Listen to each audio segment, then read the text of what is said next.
record last session and totally forgot. So I am now officially recording. Yay.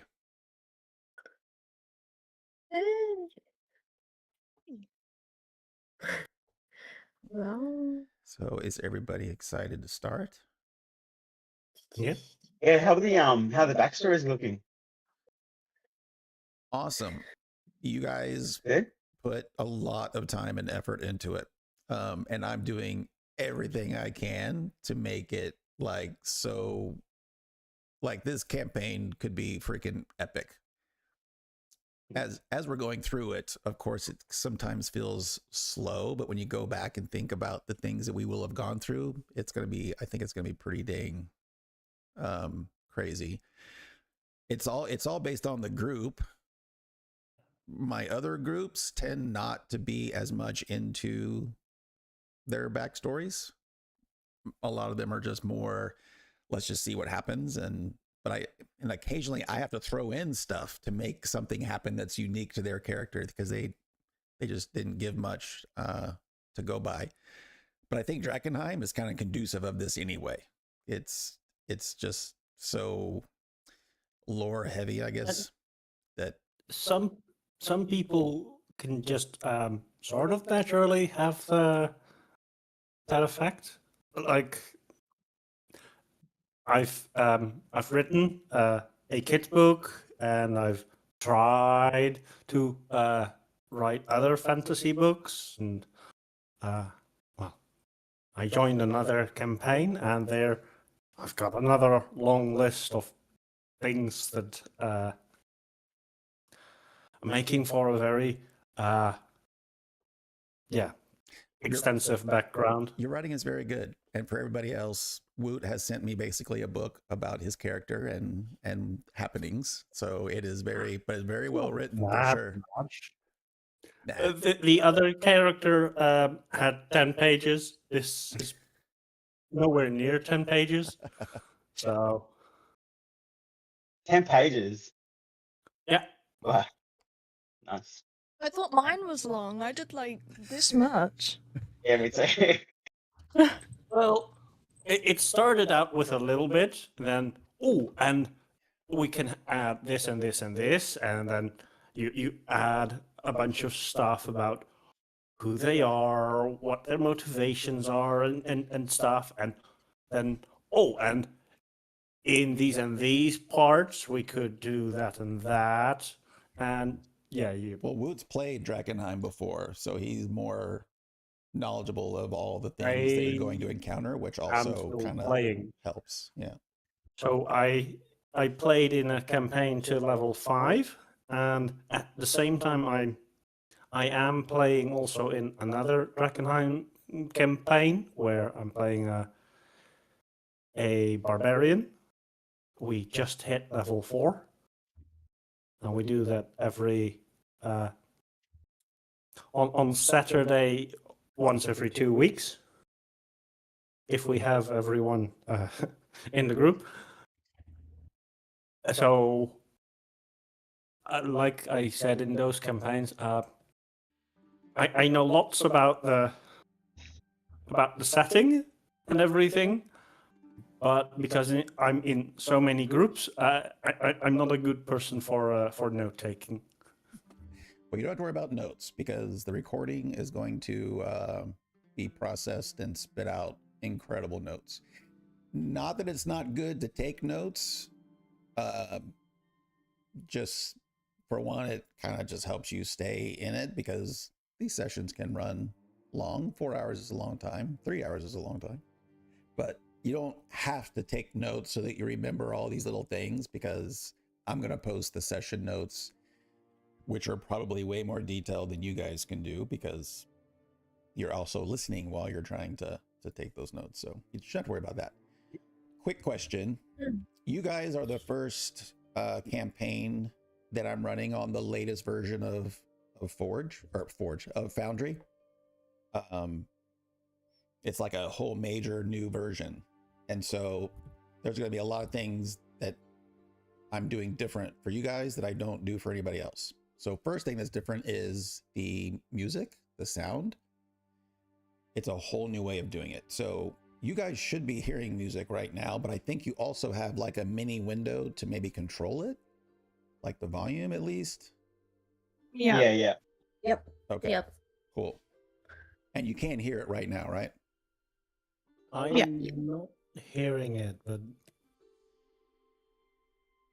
Oh, you have to put it up to 50% and I can hear it.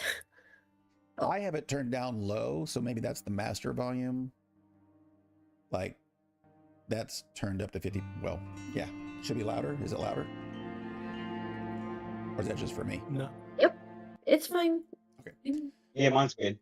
So Woot, you Yeah. need to go to the in Discord. Go to our game info channel. Game info. Yeah. And the last post in there is the link to get you into the game.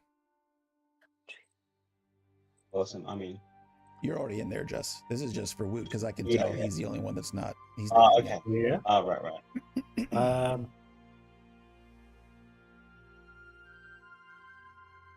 I love this little song. Password. Nothing. Yeah, this sounds so No password. Yeah, you just select yourself. That's it.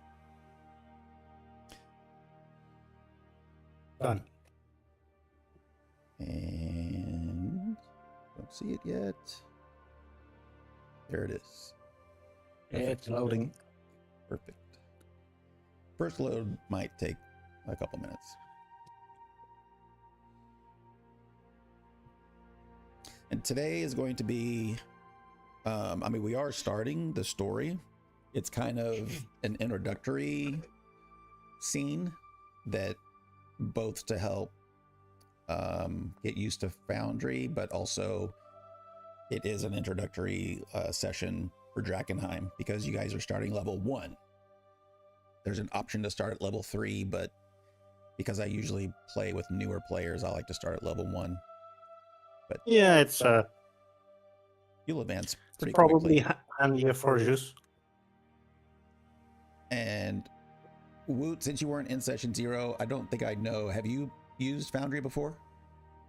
No, Okay. I have seen some of the explaining video, but Okay. Well, that's part of what today is going to be about anyway. So you should be seeing just a Dungeons of Drakkenheim, and you can see Drakkenheim. I am now hearing the music. Okay, cool. And you should be able to toggle the volume with the little Yep, pop-up. I It's not a pop-out, but a pop-up, toggled it down whatever it's called. a little bit already.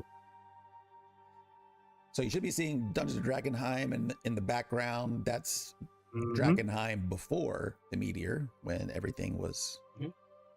was lovely. And then I've got your tokens on the board underneath Dungeons of Drakkenheim.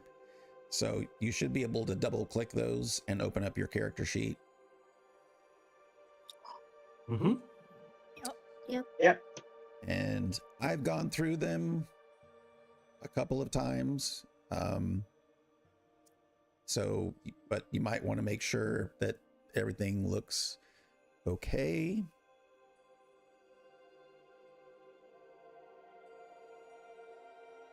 But we're going to be getting into it in detail. Probably be a little bit of combat today so you can get more used to the interface. But for now, you guys have been traveling together for several days with a merchant caravan on your way to Emberwood Village, which is the closest village that's still functional from Drakkenheim. And you're on this caravan because you were hired by Aaron Marlowe, a human merchant, just to provide security for him and the caravan on the way to this Emberwood Village. And upon getting to Emberwood Village, you're going to get paid 25 gold for your efforts, which for a level 1 adventurer is quite a bit. So none of you knew each other prior to this. So in this travel, in these few days, you've been slowly kind of getting to know each other. But for the sake of introductions, what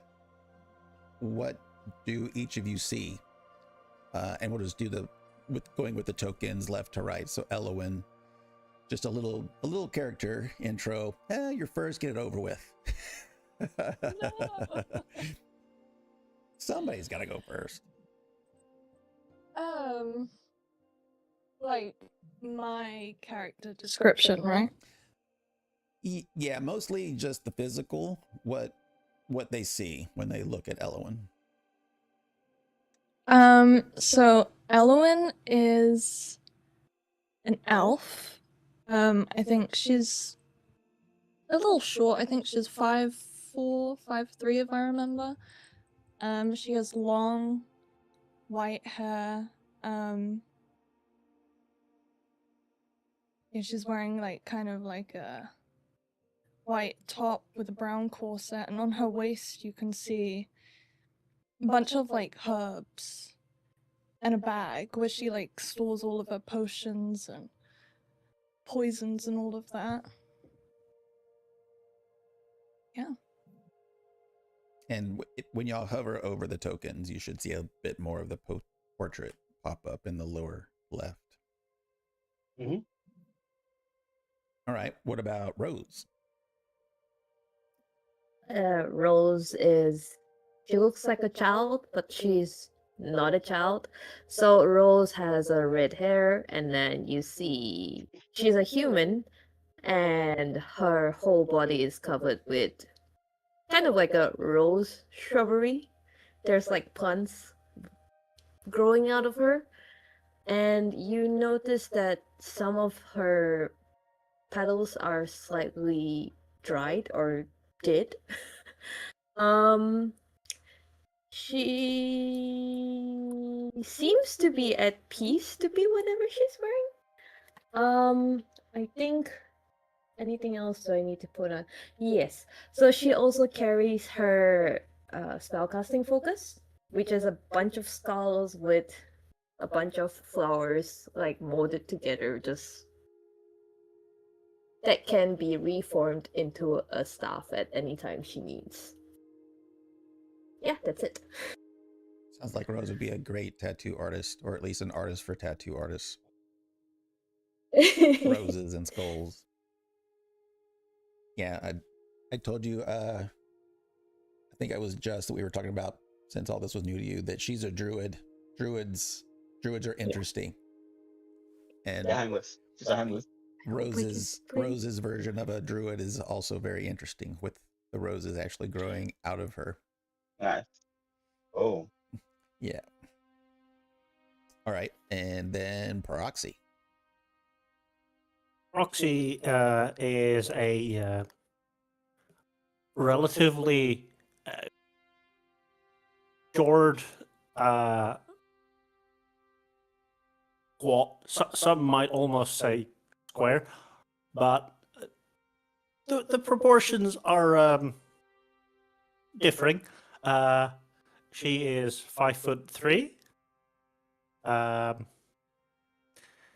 very sturdily built, and she is a very bright-eyed lass with a mixed heritage of part dragonborn, part winged tiefling. And so some of the dragonborn parts show in some places, and some of the winged tiefling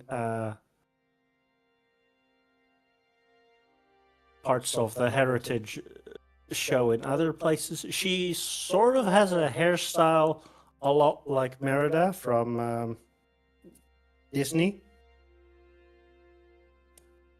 The long flowing red hair that's a big tangly mass in the wind, and she's Is that the From Train a Dragon? Is that who you're talking about? No, it's the one where a girl turns her parents and brothers into little bears. Oh, okay. Yeah, gotcha. The Brave one, right? With Braveheart, with a lot of Braveheart. archery. Yeah, that's what I from was Brave. thinking anyway when I said To Train a Dragon, but I got the mix up in my head. Gotcha. Yeah. I loved her. She was cool.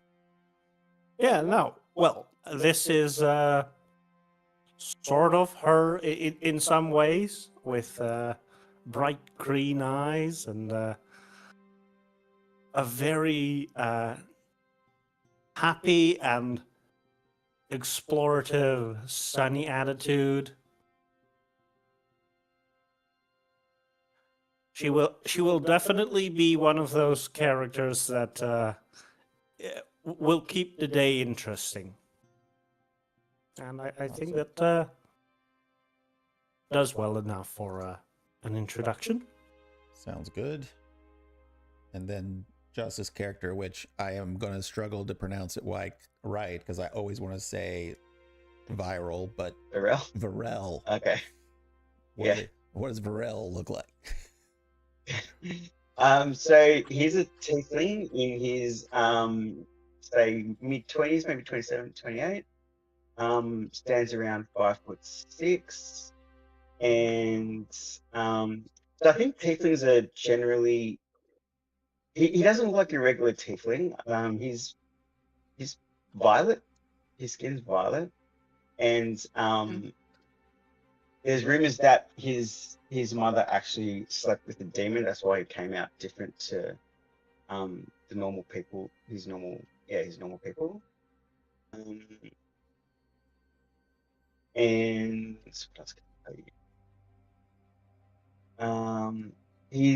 He's pretty cunning. He's quite persuasive, and he's sort of made his sort of living. Not as a conner, conning people a little bit, and just getting around on the sly.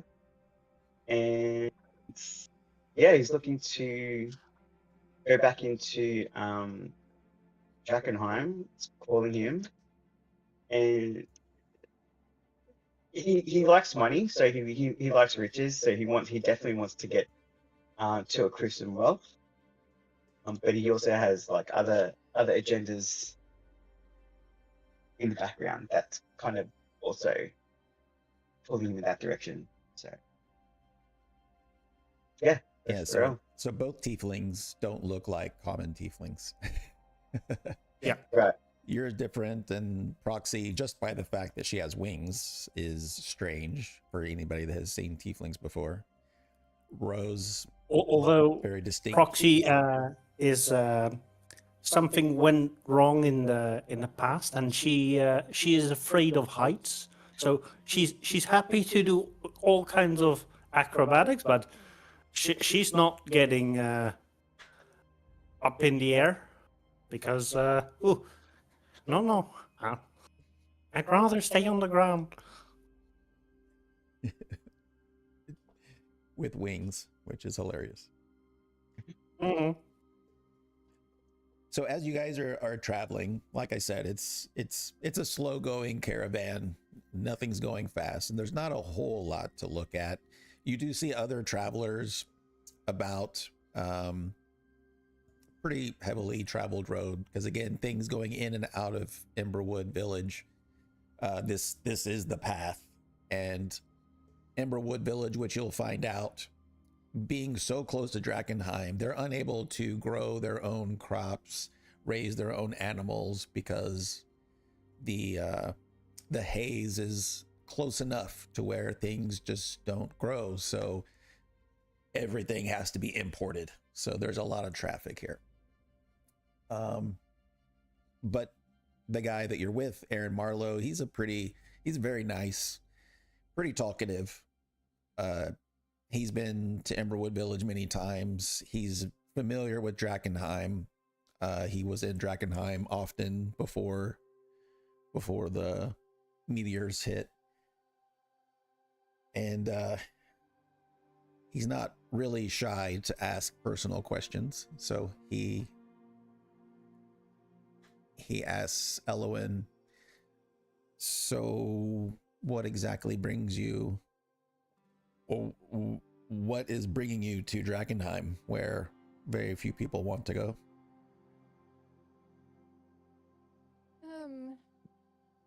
It's a bit of a touchy subject. I'd rather not talk about it. I see. Well, if there's anything that you need while you're in Emberwood Village, I know most of the people around, and I know a little bit about Drakkenheim these days. Not a lot, because I don't go in there, because that's crazy. I mean, only crazy people go in there. I mean, and people who know what they're doing, I guess, but crazy from my perspective. So, realizing he's not going to get a lot out of Elowen in conversation, he walks over to Rose. So, what's bringing you this direction?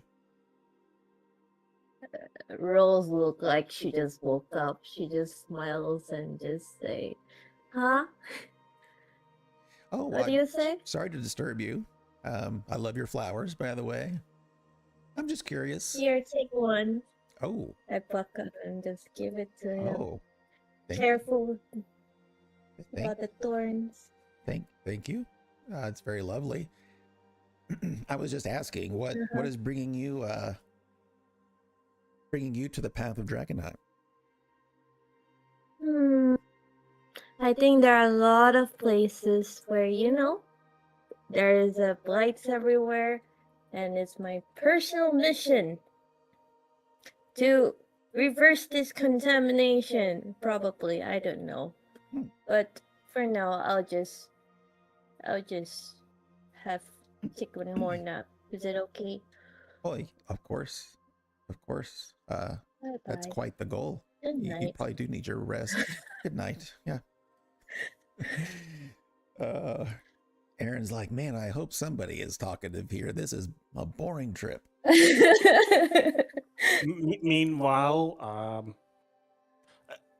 I think Proxy is probably trying to sort of do a little bit of busking, getting yeah, she's doing some acrobatics, maybe some juggling, or fire breathing. Yeah, so Aaron walks up to her. It's like, well, you seem spunky. Hello. Must have gotten good sleep. So you must have a good story. Why are you going to Drakkenheim? Oh, I'm going back home. Oh, I grew up in Drakkenheim, but well, my sister and I tended to get into trouble every now and then, as and kids do. then our father took us for a trip to see if we could find a place where we could fit in better. Mhm. And well, then the meteor hit, and it's been quite a long time since then. And I heard the rumor that my sister was seen in the city. So Oh, usually she's supposed to be somewhere else. So I want to make sure that she's not in trouble. So I'm gonna go back to see if I can find her and see what the city is like after all of these years away from home. interesting. You and your sister were close? We were twins. Oh, amazing. Hmm. How'd you get split up? Uh, Sorry if I'm being too dozy. I just like to talk. She fit in really well at that place, but I wasn't feeling it. I mean, it took so much time and effort to do the same thing if someone can do their task in like 6 seconds and it takes me 10 minutes of continuously failing to maybe, if I get lucky, succeed at it once, that's not the right place for me. So I skipped that place and I went to look for a different place That makes sense. that maybe I would fit in. Makes sense. No. So Aaron looks toward Burrell, still not quite comfortable around this guy. Is he a good guy? Is he a bad guy? It's hard to tell, but I mean, it's daylight. What could happen? Tons of people around. It's like, hey, Burrell, it was, right? Burrell. Yeah. Mhm. I mean, what brings you this way? Are you from Drakkenheim as well? So I am from Drakkenheim, around the outskirts. Okay. And I am intrigued by the haze and the delirium. So I'm looking to investigate the delirium and the media and explore Drakkenheim. I see. You'll find in Emberwood Village, there's a lot of people there who are treasure hunters that are going in and out of Drakkenheim to get delirium, because if you can find it, it's worth quite a bit. But the craters themselves, that's a whole nother story. You know that place is heavily contaminated, right? Like Yes, I terrible. do. Yeah. All right. Well, you're not purple because of the haze, are you? Sorry if that's a personal question. I just never seen someone quite the same color as you. I have been around the haze a little bit, Okay.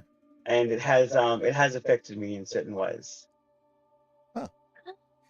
Wonderful. Did? But I was born violet to violet skin. Sorry if we woke you up, bros. No, it's okay. I Morning. heard that the haze affected someone. How was it? How was the haze? Yeah, it was good. It was great. It was a fun place. It was a good time. Yeah, it didn't have that much of an effect on me. It seems to have sort of stifled the growth of crops. But for me personally, it hasn't affected me too much. It has had some effects, but I'd rather not talk about them just yet until we become fast friends. Oh, I was there also. When I was 7. How was it? Which she And he probably- gave me she so probably many looks- roses. She probably looks like she's 7 now.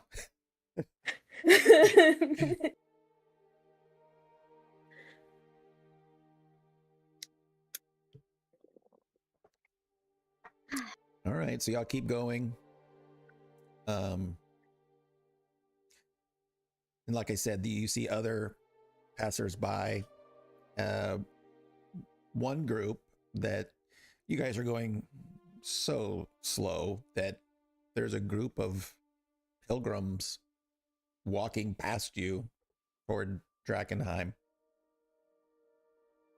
You guys know a little bit about a group of people who are very religious and have this idea that the meteors were foretold and they're almost even divine. And these believers kind of seen as pretty cuckoo to most others, but they are on a pilgrimage to go into the deepest parts of the haze. because they believe it gets them closer to some divine entity. And so you see a group of these pilgrims passing by, talking very quietly, but you hear mention of Saint Selena's monastery while they talk, which Elowin catches your ear a bit. What is your sense of these pilgrims?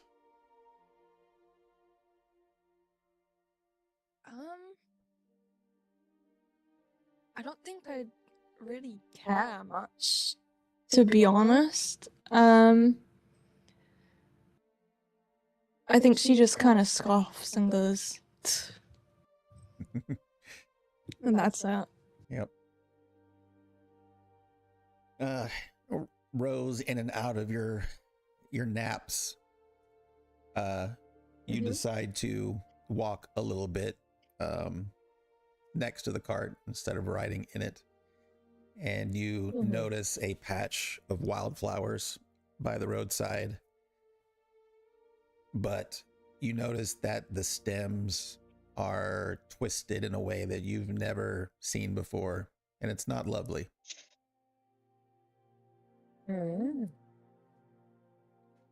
I look at Aaron and ask, "Hey, those flowers, are those normal?" To Elowin, they look normal. I mean, she doesn't see the same. It just looks like a regular patch of wildflowers to her. I just pick up some for study purposes later. And as you pick them up, you notice that some of the flower petals are immediately starting to wilt. Oh, that's a bit sad. Okay, I'll remember you Hi. forever. Would I also see this? You would see the The wilting wilting petal. because that's an effect that everyone would probably see, but Rose is seeing something deeper. She's, without giving too much away, Rose is able to, because she mentioned the blight, Rose is in touch with plants more than you guys have never seen anybody. I mean, you've never seen roses growing out of a person before, but she sees things more deeply in them. Sometimes it results in her physically seeing them slightly different, but she's seeing them for what they are, instead of everyone else who sees what people would normally see. So it looks like wildflowers to me. As we get closer to Drakkenheim, this sort of thing starts becoming more common for Rose. Also along the trip, you see a road sign pointing to Drakkenheim, an old road sign, from back in the day. But you kind of glance at it, Proxy, and you can see that there's a crude carving of a cat's face.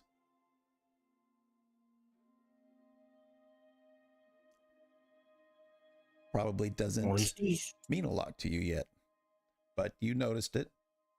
It's strange. Can I make a history check to see if... Yeah. First roll of the campaign. First roll. All right. First roll of the campaign. And just for fun, it's at advantage. Whoa! All right. I'll never be this nice again. We'll see. Oh, that it's all new to you. So How do I roll at advantage? So when you open the I character remember sheet, Carly is shift. what was that? Oh no, sorry. Please continue. Oh, no problem. So when you open the character sheet, it's got individual tabs kind of in the middle. Mm-hmm. You start on sheet, the sheet tab of the character sheet. Mm-hmm. If you go to the character tab, you'll see all of your skills. Okay. And you just click on the word history, and then it should give you a rolling pop-up, there. and you can click on advantage. Perfect. Wow. Net 1 and net 20! See, things are being foretold here. This is going to be a crazy campaign. Whoa! I'm screenshotting this. It's going in my Uh-oh, my freaking pretty settings didn't stick. They're there. Why did it not? I'll have to figure that out because that's also something new. Let me see if it works when I do it. That's also not, oh, that's because I'm clicking on. Do you guys see in the chat window on the right panel? I think you should be in the chat by default. Yep. There's two boxes that were put in there. Do they look different? Mm-hmm. Yes, they did. One is dark purple and the other one is a normal Foundry. Wow, okay.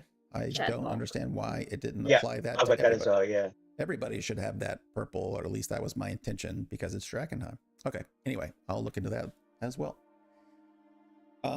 So yeah, you get a nat 20 on your first roll of the campaign. And by the way, that was your very first roll, so you didn't even need advantage. That's cool. So you're The other result was something that makes me happy with the net 20. Because it's very yin yang. But on this day, the yin wins. And I don't know if yin is the positive of a yin yang or not, but I'm going to say it is. You're looking at it and you're kind of, oh, sorry. You're looking at it and you're just kind of talking out loud like, you know, that's very strange. Why would there be a cat on a sign? What does it mean? And actually Aaron hears you saying this and he goes, "Oh, you don't know about the cat lady." Well, that's what lady. Yeah, that's what I refer to her as. There was a lady that before the meteor hit, it was very well known that she was alone, somewhat older lady, tiefling as a matter of fact. And she ran an orphanage. Very close to the center, by the Clockwork Tower, actually. And initially it was for tabaxi. So she had a lot of tabaxi orphans that she took care of, and then more and more different children. Was her name perhaps Scaleglint? That sounds familiar. I believe it was. Because that might be my mother. Oh, wow. Wow. Well, there weren't many tieflings, but that name does sound familiar, and that's a pretty unusual name. I mean, it's been 15 years, but wow. Well, your mother was, you know, kind of not famous, but everybody knew of her. She was so kind. It was brilliant. But well,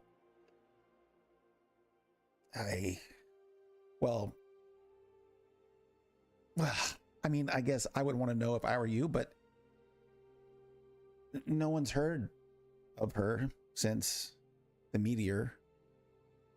But people still remember her, and that's why the cat face, you'll probably see more of those the closer we get to Drakkenheim. She did a lot of good for a lot of young people.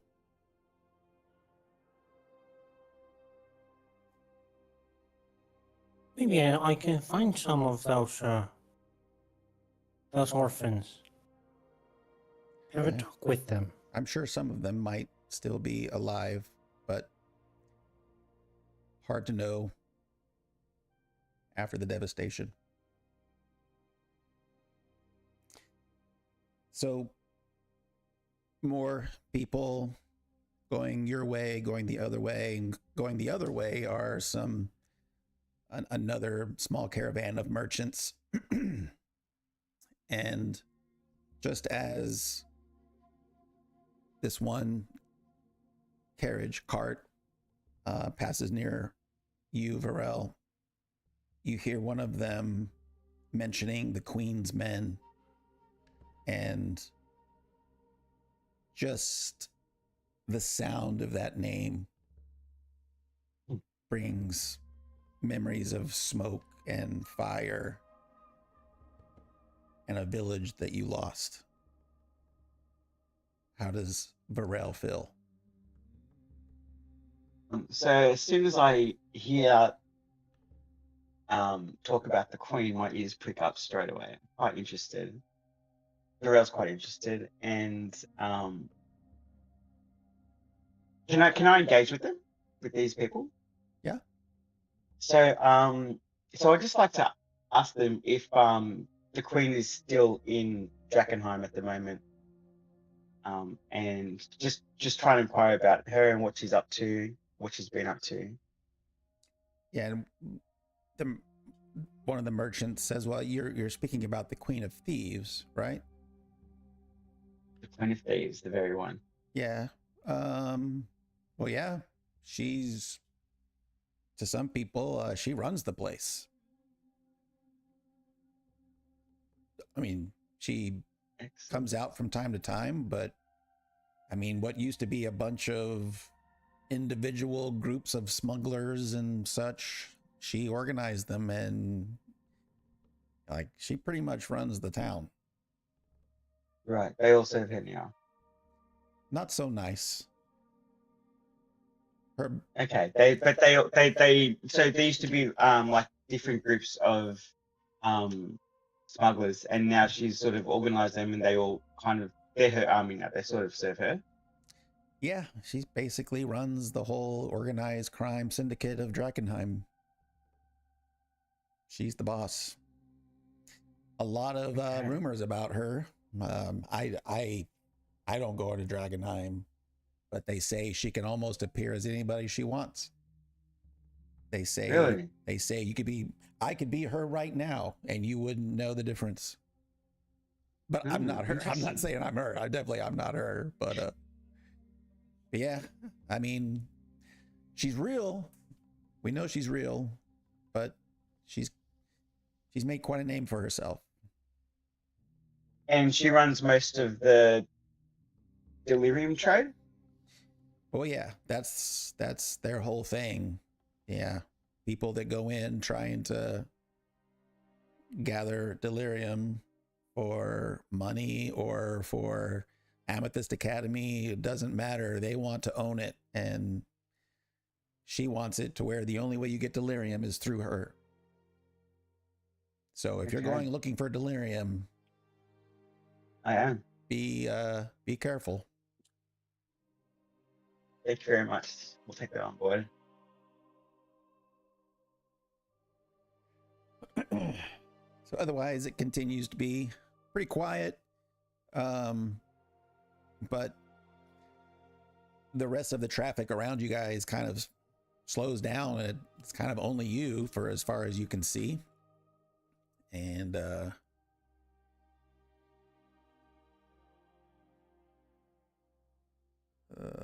let me fix something before.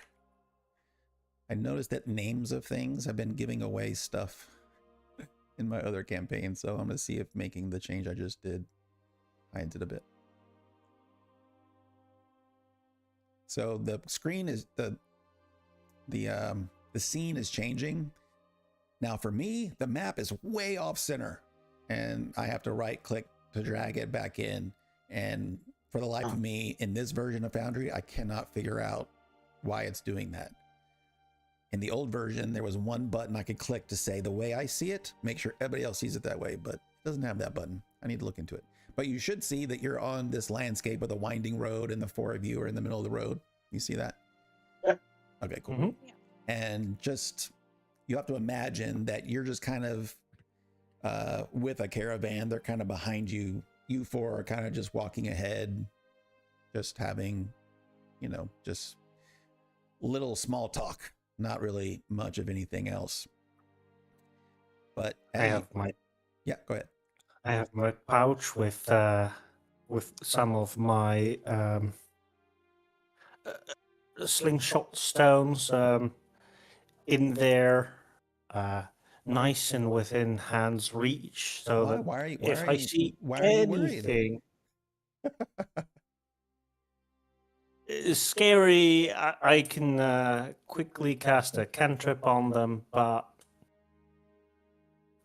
just to be sure that, because in a certain way we were asked to make sure that the caravan stays safe, and Proxy does take it serious. She's very relaxed, but she remembers that it's a job and she got to make sure she earns her keep. Very good. And mechanics wise, just so y'all know, you don't have to tell me that you're holding a certain weapon or that your weapon is sheathed. When combat starts, you don't have to do you don't have to take up a part of your turn to say, I pull out my sword and dagger. The assumption is that you're able to pull that out quickly anyway. This was sort of a priming that if she sees something suspicious, she will stick her hand into the pouch to cast magic stone. Perfect. Gotcha. But also, if you're using, like, if you start saying I'm using my bow or crossbow, and then later in that same combat you get close and you want to switch to a sword or something like that, again, you don't have to take an action to make that change. The only time you have to take an action to change weapons is if you're going from one melee weapon to another melee weapon. So like maybe you said at first, I have 2 daggers, I'm going to use 2 daggers. Then you say, oh shit, I want to use my shield and my longsword. That's 2 different melee setups. And so you would have to take one of your turns is going to have to be to make that switch. Change, okay. Yeah, but if you go from dagger to longbow back and forth, that's just free. You can do that just fine. Can I ask, you say what is a cantrip again? It's just a type of spell, but what's unique about a cantrip is you can cast it as many times as you want. There's no restriction on how many, as opposed to spells that require spell slots. So you're not you do have spells, which is very unusual, and it's because you're tiefling, I think it was. But you only have cantrips, so you don't have to worry about that. So you can cast thaumaturgy and poison spray every turn if you want. But other more pure casters, they have access to cantrips, but they also have access to spells that require spell slots. Spells. So they're limited to how many times they can cast that level of spell until they get a rest, and then they get those spell slots back. So cantrip is just a spell that doesn't have that restriction. Huh. All right, so as you guys are moving along, as you this little ridge there was kind of hiding this path, and you see someone step out and say, you guys need to stop here. We control this road, and we're gonna need 25 gold from every individual for the toll. And as she says that, you also notice that because in this particular spot, the road has these cliff walls, about 20 feet high. And you see 2 more armed bandits on the left side. On the right side, you see another armed bandit come to the ledge. And then up ahead, you see another bandit. all of them carrying crossbows and scimitars, but they are all holding their crossbow out, ready to go. And so, brief moment, it's only an hour in, but my second Starbucks has caught in, so let's take a 5-minute break so that I can go take care of that. And I'll be right back. Proxy will have cast Magic Stone, and I'm adding in a few things because I'm seeing that it's missing from the inventory. So I'm changing that a little bit. Like it says, Okay. I don't have any money, and I should have 2 gold. She's broke. So I'm having problems with my my foundry a little bit. I think I'll let the DM know. My map is not loading. That's not good.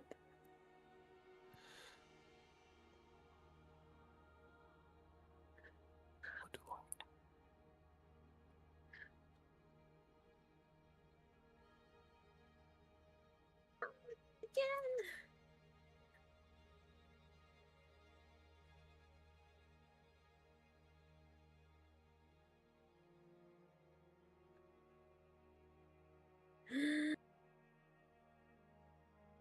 This is the second time it happened this week.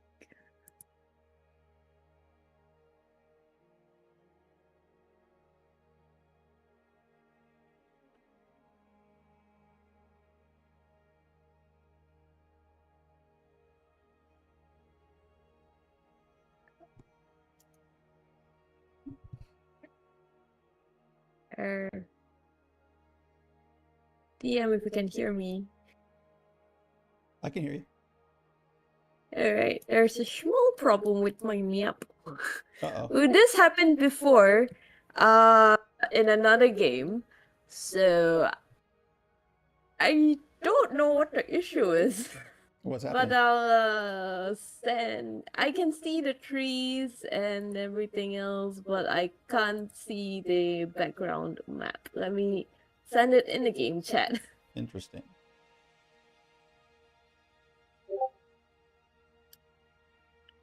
Yeah, this happened Oh. before, so I'm not sure why. It's only Are you using Chrome? I tried both Chrome and Edge, and I don't know. And both of them are the same. Did you try Issue. it with incognito by chance? Incognito. I actually never tried incognito. Sometimes that helps.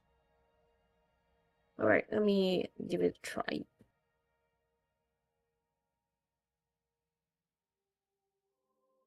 So weird. Yeah, I don't think I've ever seen that before. Yeah. You're seeing the foreground assets, not the background assets. Yep. It's not nearly as pretty that way. Yeah, I think it's I'm not sure if it's an internet issue because In the very bottom my left internet's corner where it's got the users, what does it say for your latency and FPS numbers? last I checked it was 94 ms and latency. FPS I don't remember. I have to go back and Okay. check. That's not bad.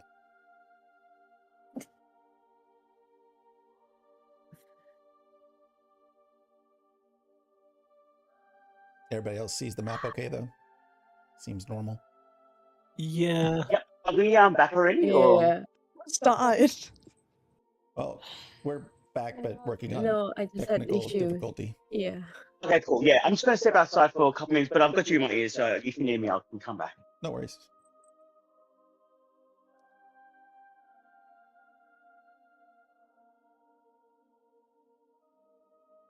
It's so hot in England right now.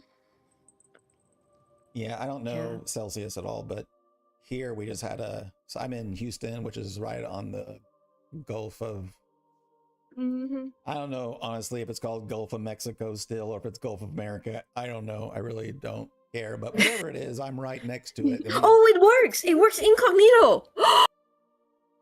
What? Bonus This points for doesn't me. make sense. Bonus points for me. Ugh, here. Now I know everything has to go incognito. Thank you so much. I was trying to find a fix for this. No worries. Because the Well, other DM also ran it on Foundry. hopefully it continues. Okay, to now it work. looks so much better.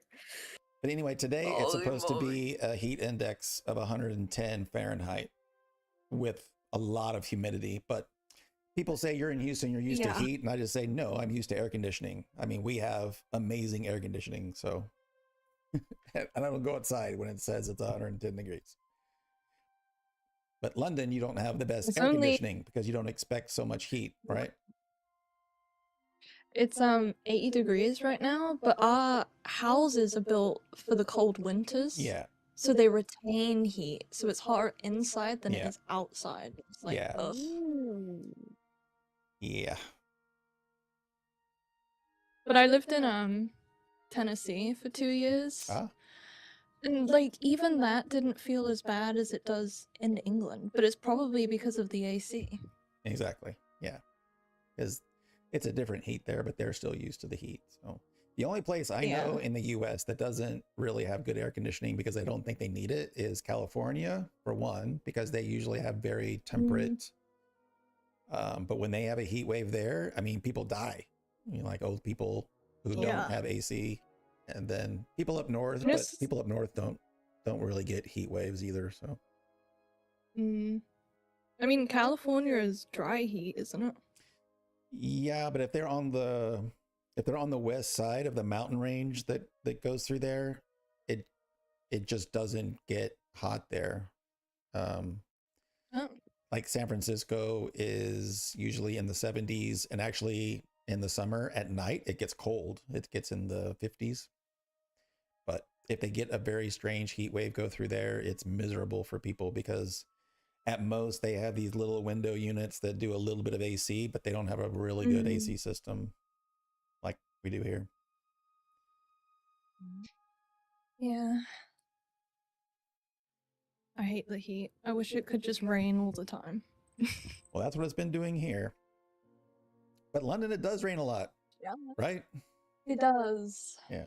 It's like No, rainy sometimes it 90% of rains the at- time. What's the weather in Oh, that Taiwan? makes it Cold worse. rains. What's the weather in Taiwan?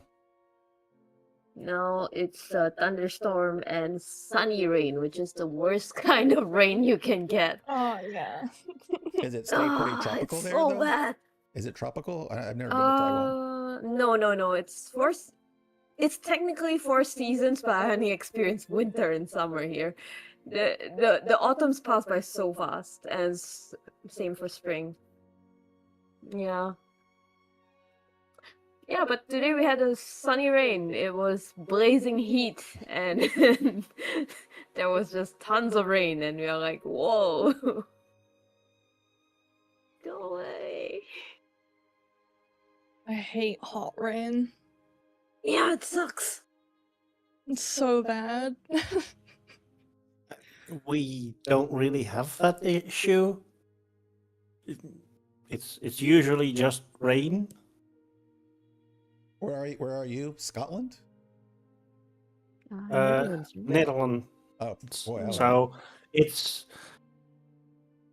in terms of weather, it's similar to Scotland or the UK.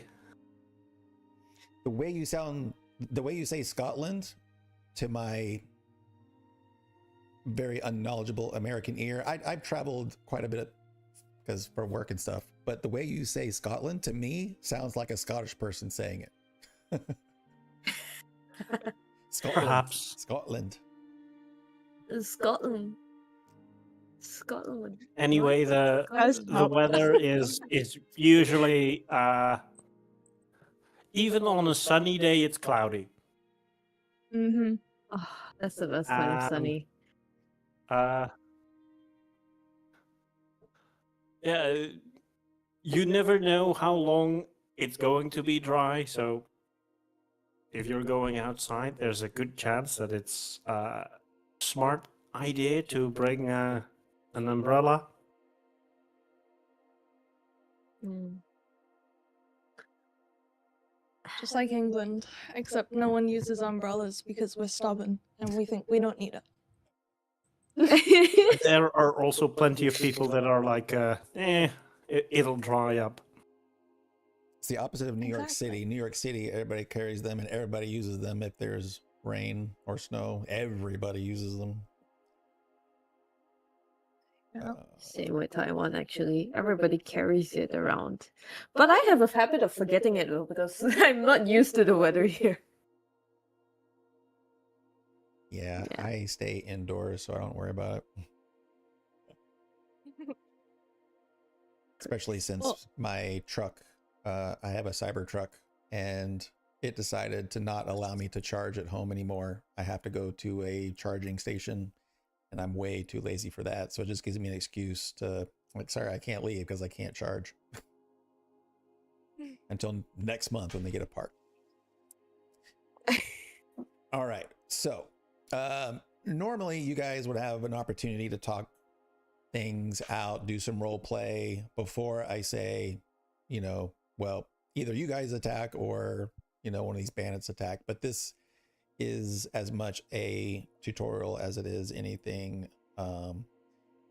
So we'll just say that the bandit said, give me 25 gold each, knowing that nobody would agree to that. And so they say, fine, then we'll just take it. And I combat.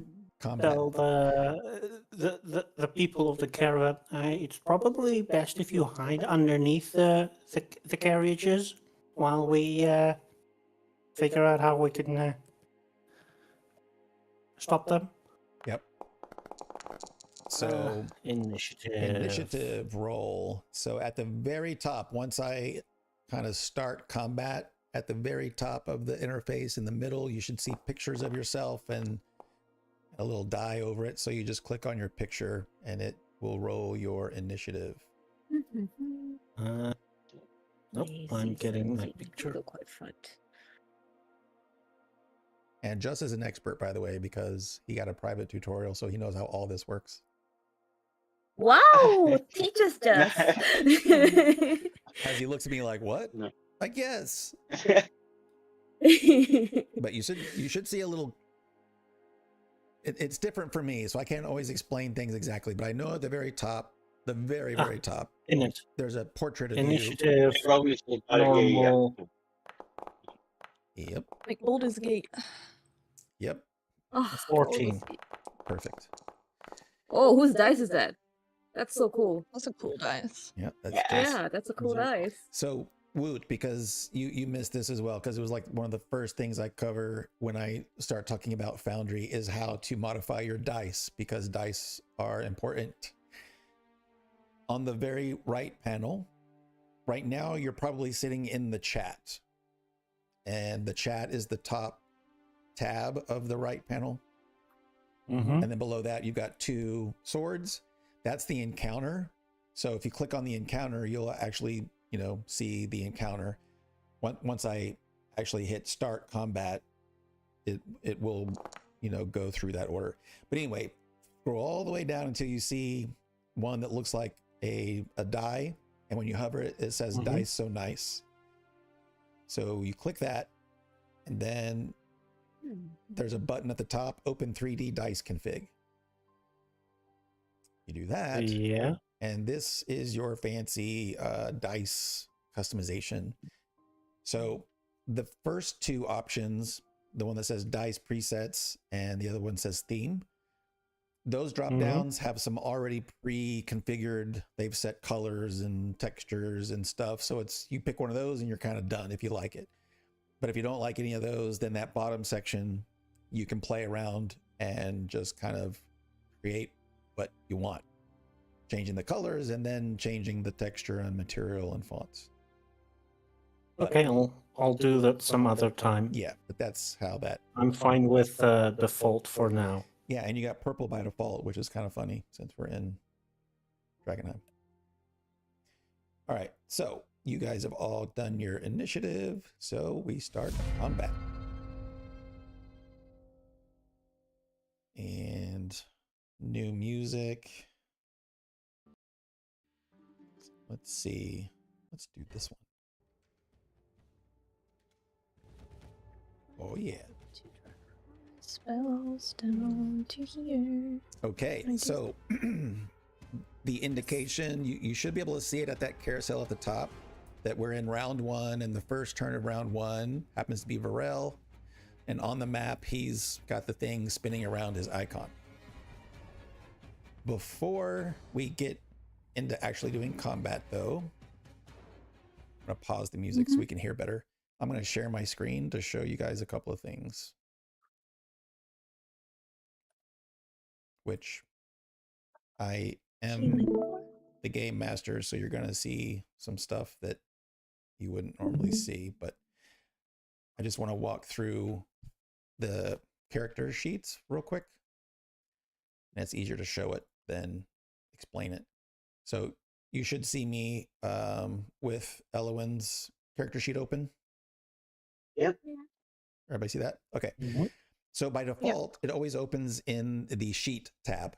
Normally, this is where you want to be, but I'm going to skip that one for now. The next tab is character. Character are all of your abilities and skills. So if I say, do a animal handling check, you just go over to the skills and click animal handling.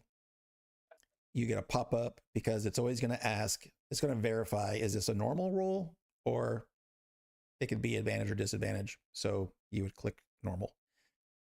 And it's okay if you roll, you're not going to hurt anything. But if we also get into the situation where I say, you know, do a thieves tools roll, if you've got thieves tools, they'd be down in the bottom left under tools, where Elowin has alchemist tools, calligraphers. So you click on that just the same way as skills. At the top, you've got saving throws.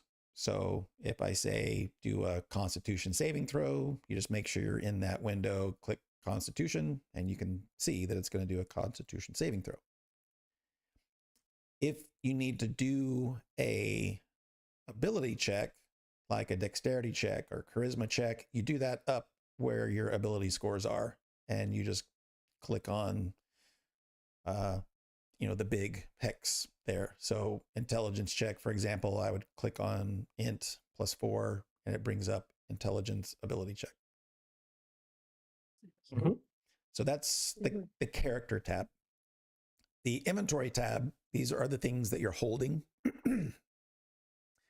And they automatically get subdivided. You got your weapons up top, which is mostly what you're going to be using most frequently. But it's also got all the other stuff. One thing that is weird about Foundry that takes a while to get used to are the containers. So Elowin has a scholar's pack, but everyone should have something similar to that. It's a backpack that has a fancy name.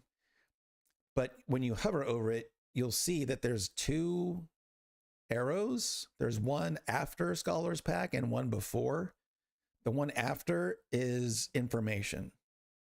The one before is actually opening it up to see what is in there.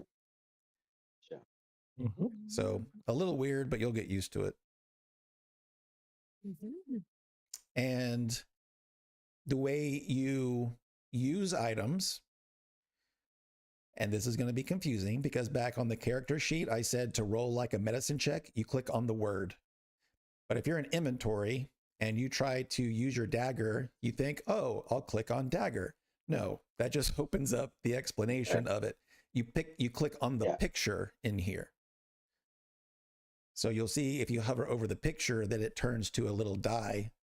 So you would click that picture, and depending on what you're doing, if it's a weapon, then it's going to put a card into the chat window, and then you'll do the attack and damage rolls from there. Not too worried about that yet because we're going to do combat. I'm just explaining, or what's important now is just how you look at information about things by clicking on it, or to actually use it, you click on the picture on the icon.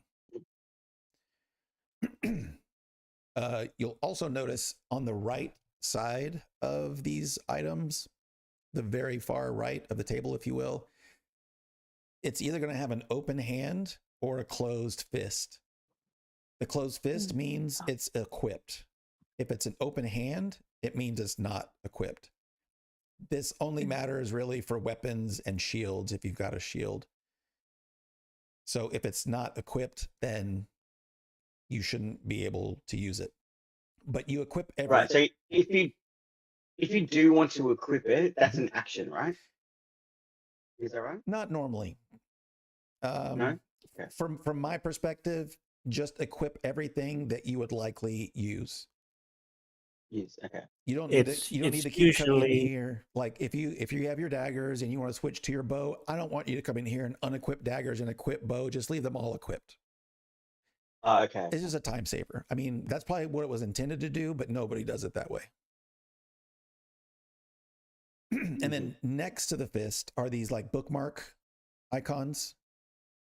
If it's clicked, if it's solid, then it's going to show up in your original sheet tab, which again, we're going to come back to that. So the sheet tab is basically all of your favorites. So that eventually when you get it all set up right, you won't need to come into these other tabs. Everything's going to be under sheet. But again, we'll get back to that. But inventory, the shit you're holding and your weapons. And then spell book. This is going to look a little bit different depending on your character class. But it's the same as inventory in that if you click on the name of something, it's going to open it up and give you the details. To use it, you click on the icon. So to cast a spell, you click on the picture. And depending on what the spell does, it might give you a pop-up asking you questions. Or in the case of the one I just did, Spare the Dying just wants to know who are we casting it on, and they immediately get the effect. But point is, you click on the picture to cast. And then features, these are all of your feats. Feats? At level 1, a lot of these are passive, meaning you don't really use them. They're just giving your character automatically some buffs, if you will. But at some point, all of you will have feats that you actually use. So if I go into Varel, for example, a good example of that is sneak attack. So anytime he does an attack that allows him to do a sneak attack, he'll do the attack like with his bow or his sword, and then he can click on the sneak attack to activate it, and it puts a card into chat, and then he can click on the damage button there. Now he gets his extra damage for sneak attack. So if you've got usable feats, then that's how you use them. And if there's a limit, like you can only use it twice per long rest, then it would indicate that under uses, and it would say you've got 2 of 2 or 1 of 2 or none of 2. Sneak attack, of course, not of course, because most of you know sneak attack isn't constrained like that. So doing it the hard way, between the character tab, the inventory tab, the spellbook tab, and the features tab, those are everything that you would be using during, from your in combat or out of combat if you're using any of your abilities. And like I was saying, under inventory, all of inventory items, spell books, items, and features all have these bookmarks. And if it's clicked, then when you go back to sheet, you'll see it there. You'll be your favorites, right? And what's nice about sheet, which is what I love about this character sheet, is I have it configured to where it's separating things by the action economy. That makes me sound like a proper businessman. But the hardest thing to me for playing D&D is remembering what are all of my options on my turn. I have actions, bonus actions, reactions, and then special actions like sneak attack. This sheet will automatically separate them out that way. So if you've got bonus actions, you'll have a bonus action tab. Let me open up somebody that might have that. I have a bonus action. Okay, actually, proxies is really good. So with Proxy's character sheet, you can see these are all of the actions available. It would be weapons, spells, etc. There's also a bonus action, which this you would never use. Tinderbox by default is marked for bookmarked, but I always remove these bookmarks because yes, you might use a tinderbox if you're lighting a fire, but that is like hardly ever going to be used. So I remove it. And now you can see the sheet tab is cleaned up a bit. But there was a bonus action, but here's a reaction that's available. So anyway, the point is the sheet tab is nice because you don't have to go digging into your inventory and your spell book and your features to see what you have available. And it separates them by action, bonus action, reaction, etc. That makes sense? Yeah. Okay. Mhm. It's good. And then you can ignore what I'm saying right now because this is just bonus information. You have an effects tab. So if you get something cast on you that's giving you an effect, like you get poisoned, you'll see that in here. It'll pop up in here. Or if someone, one of your teammates casts something on you, like bless, anything like that, anything that's on you that's a consistent or constant effect, it'll be in here. If you cast a spell that's a concentration spell, it'll be in here. And if you want to drop concentration of something, you'll be able to come in here and do that. You'll see. It's self-explanatory once you know where to look. So that's the effects tab. Biography, if you edit your character sheet, you can put a bunch of this stuff in there. I know Ella, I think, has, yeah, she put a bunch of her stuff in there, which is great. I don't know why the image is broken. She's 1 inch Dang. taller than Proxy. But you didn't see anything because it had her backstory in there. But anyway, that's optional if you want to do that to help you remember. One thing I do want to know about everybody, though, is your alignment. Because I do want you to play to that. So if you're lawful good, I'm not going to let you cut the head off somebody that you have bound, because that's not lawful good. Oh my god. You don't have to have it right now. Not right now, but that'll be your homework for next session. And I have a good article that I can give you if you aren't certain about alignments. Just obviously. My alignment is neutral good. Cool. I also put mine as neutral good. Cool. Leave some room for chaos. No, I'm joking. I won't do She But I have a document that I'll send you guys, even if you already know what you want. And that document has all of them defined, but also gives you famous movie characters and what they are, so that you can kind of have a comparison. That if I want to be like Batman, for example, I think Batman was chaotic neutral, perhaps, something like that. But it just helps you kind of think about what they mean and how that would affect how your character should act in certain cases. Actually, I'm gonna make a note to remind you to send me alignments. If you put them in your character, that's perfect. All right. Journal. I have already put stuff in your journals, which I don't want to show because those entries were something that for now are unique to you. But if you want to keep notes about anything regarding the campaign, whether it's about just your character or something you just want to remember, you can create additional pages in your journal. So that's a good place to do it. And then last thing is contamination. This is where you'll be able to see your levels of contamination, and you can come here to even do the rolls. So if y'all are in combat and something attacks you that can possibly give you contamination, I might say you need to do a contamination saving throw. This tab is the only place to do that kind of stuff because it's a tab that got created when I installed all the Drakkenheim content. But you could roll the contamination save here, or if you go into the DPAs, which is what happens when you're in the craters where the haze is Oh, like yeah. super thick, because that's really dangerous. So you would roll your deep haze saving throw there.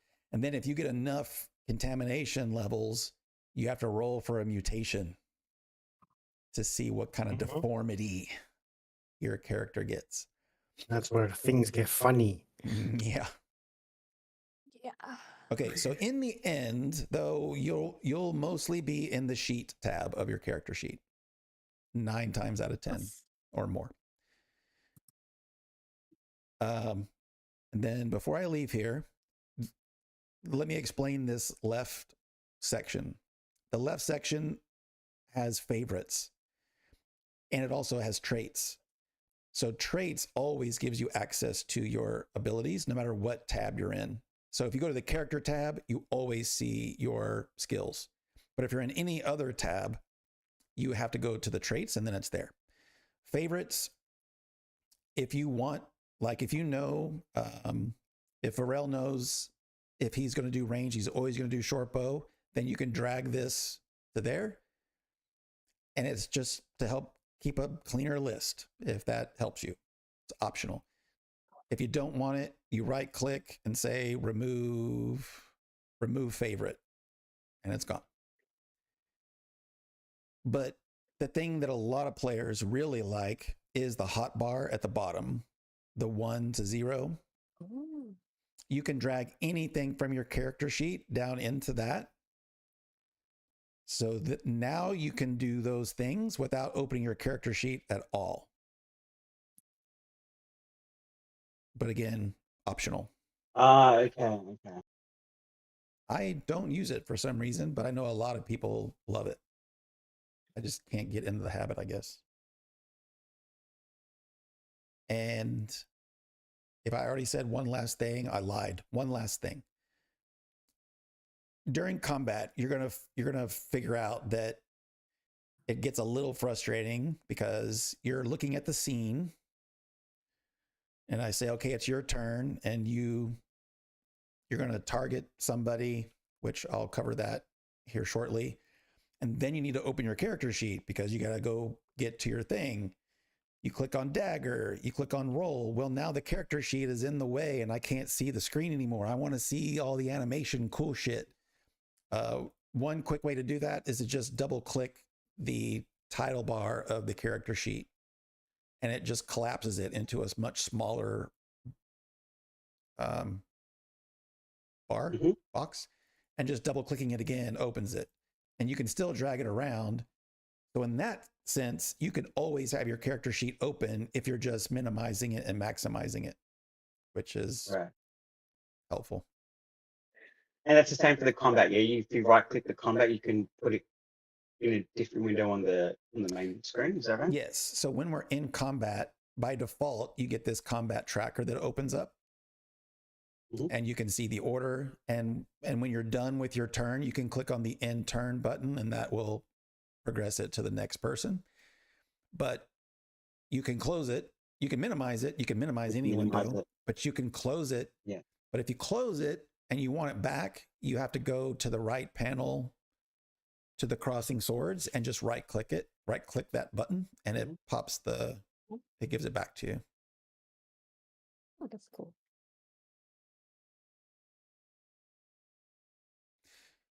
Okay, and then that's your individual character sheets.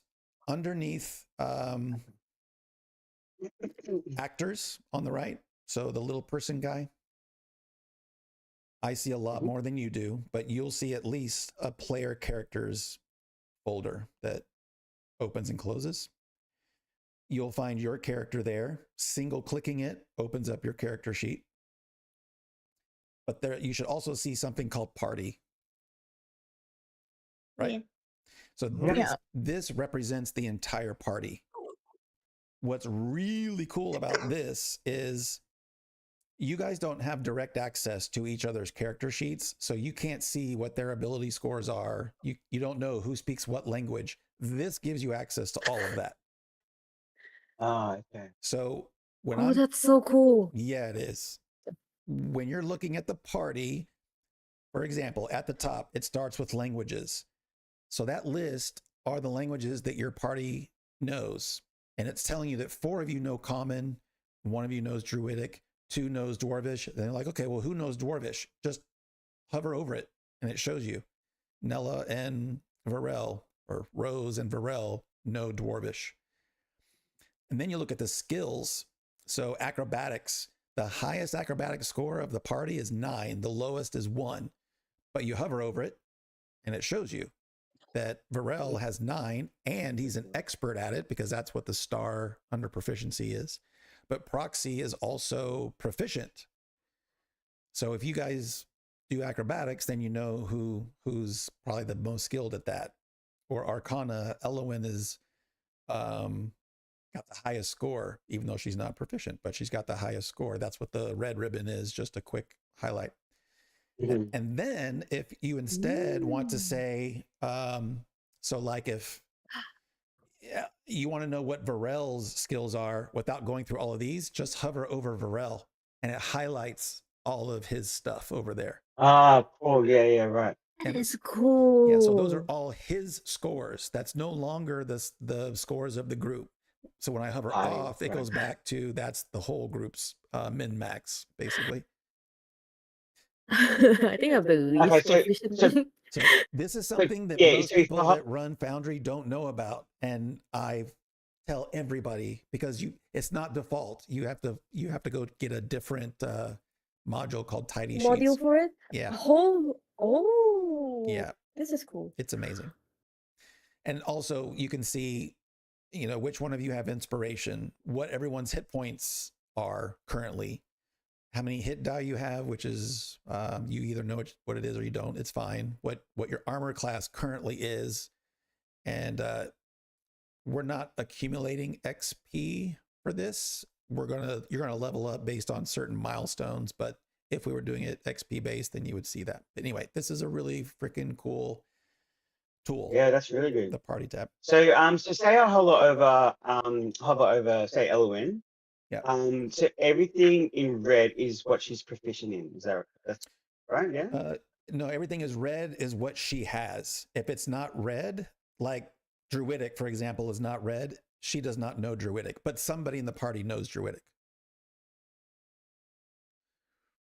Yeah. So sorry. Under skills. In the so skills, say, I think you're right. I think so you're you've got a few that are red. So that's what she's proficient in. So say like history, she's got +6 as a mod. Yes. And 16 as a passive. So she's exactly proficient in history, insight, investigation. Okay, cool. You're exactly right. Yep. Okay, cool. I'm gonna run and feed my cats real quick. Okay, no problem. So while she's doing that, anything else about the character sheet? Because there's a lot. There's also this inventory tab of the party.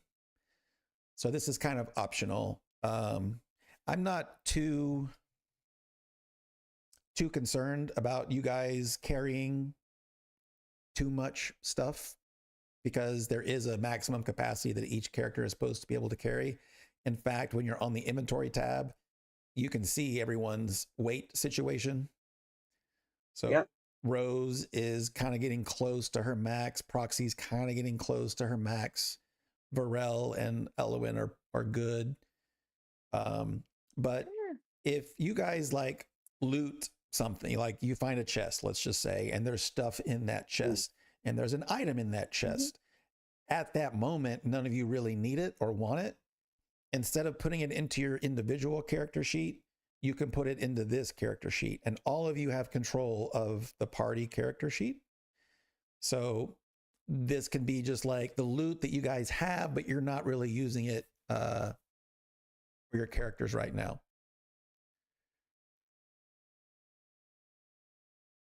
So it's like a community chest sort of thing? Yeah, party inventory. Community among the 4 of us. You can kind of think of it as you're carrying an invisible cart, and it's where you're putting all the stuff you're not carrying in the cart. So it's not readily available, but like you could go get it if you wanted to.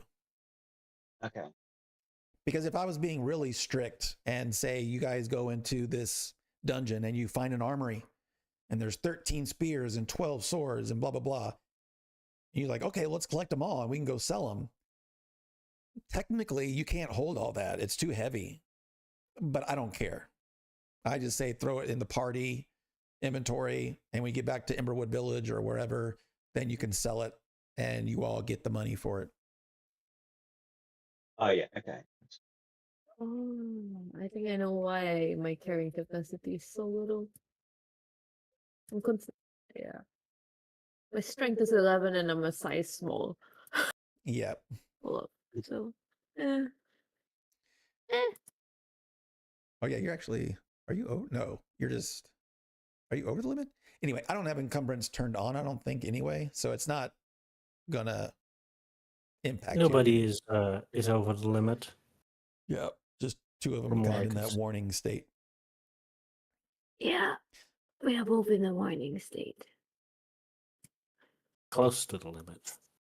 Time to lose weight. Uh, Uh, 2 more levels and I can shed like 40 pounds, I think. Or you can find a bag of holding, which by the way, magic items are not easy to find and definitely not easy to buy in Drakkenheim. And that's on purpose. They designed it that this is a very difficult campaign. And while there will be things that you find in loot, Emberwood Village has merchants, but there's really only one merchant that sells magic items, and they don't have a lot, and they're very expensive. But again, that's by design in Drakkenheim. mhm. But there is also crafting, like Drakkenheim has crafting built into it. So every monster creature that you kill, you can harvest.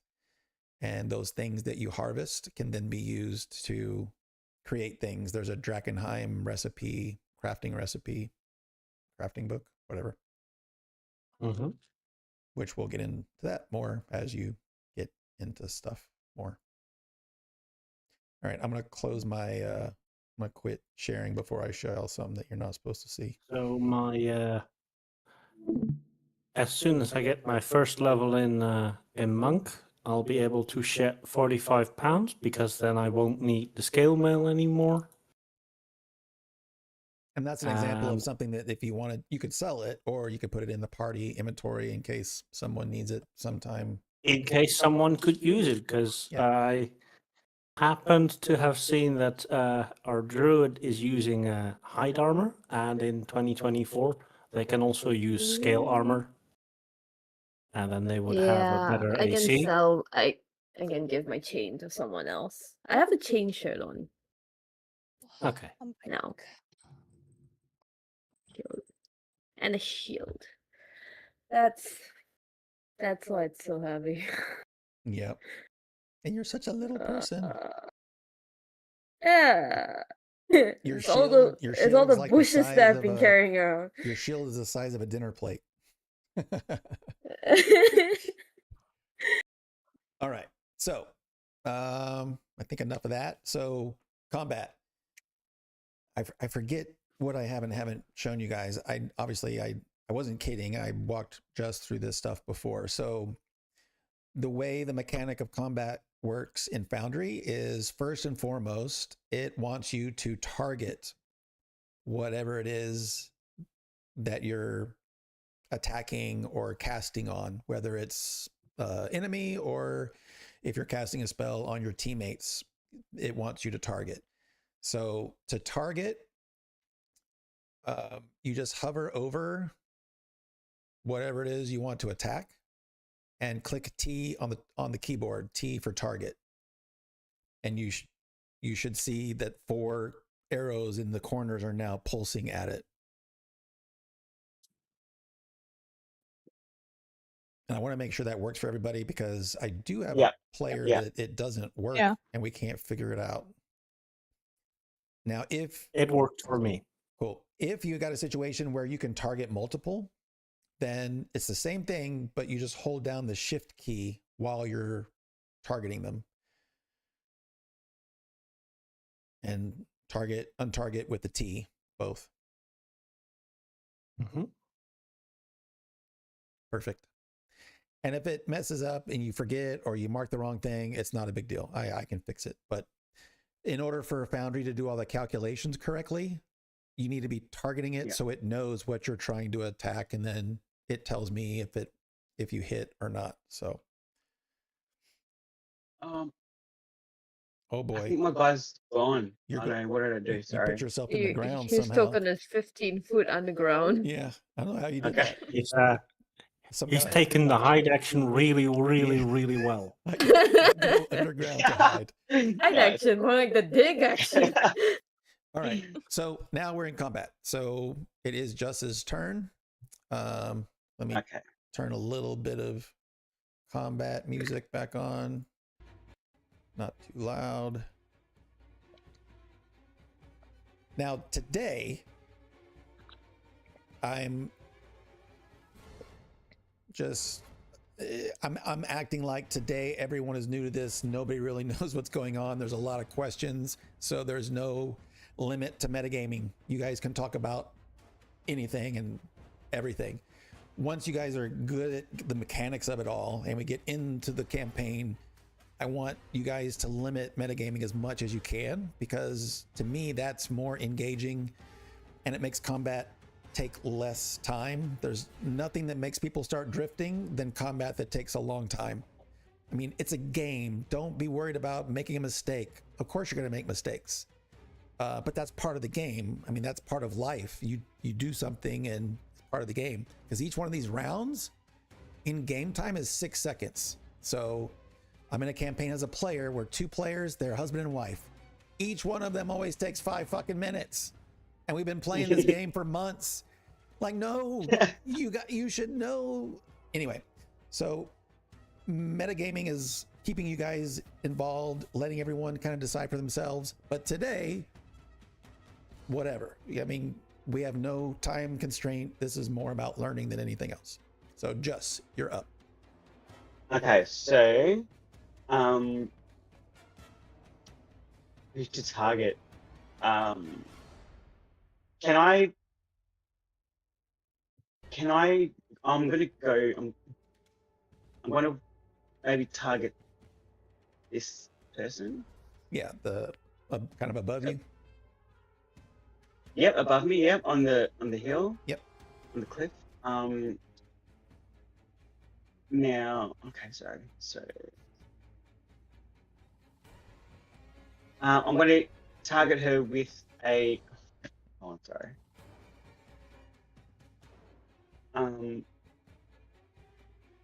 So I go characters. I need to find out how if I can reach her with my Yeah, for arrows. distance, that's another good point.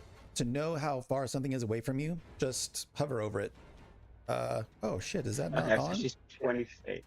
No, that No, that that one doesn't is. work for Why is me. that one not? Oh, I see.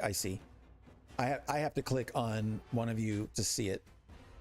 If you hover over anything, it should put a distance right over the top of the token.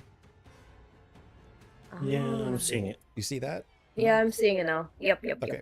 So that's how you know the range. And then of course you have to figure out the range of your weapon or spell, which it would tell you in the details. Sometimes obvious, sometimes not. So you're looking at Okay. Yep, short bow. Cool. So I'm looking at my short bow. I want to.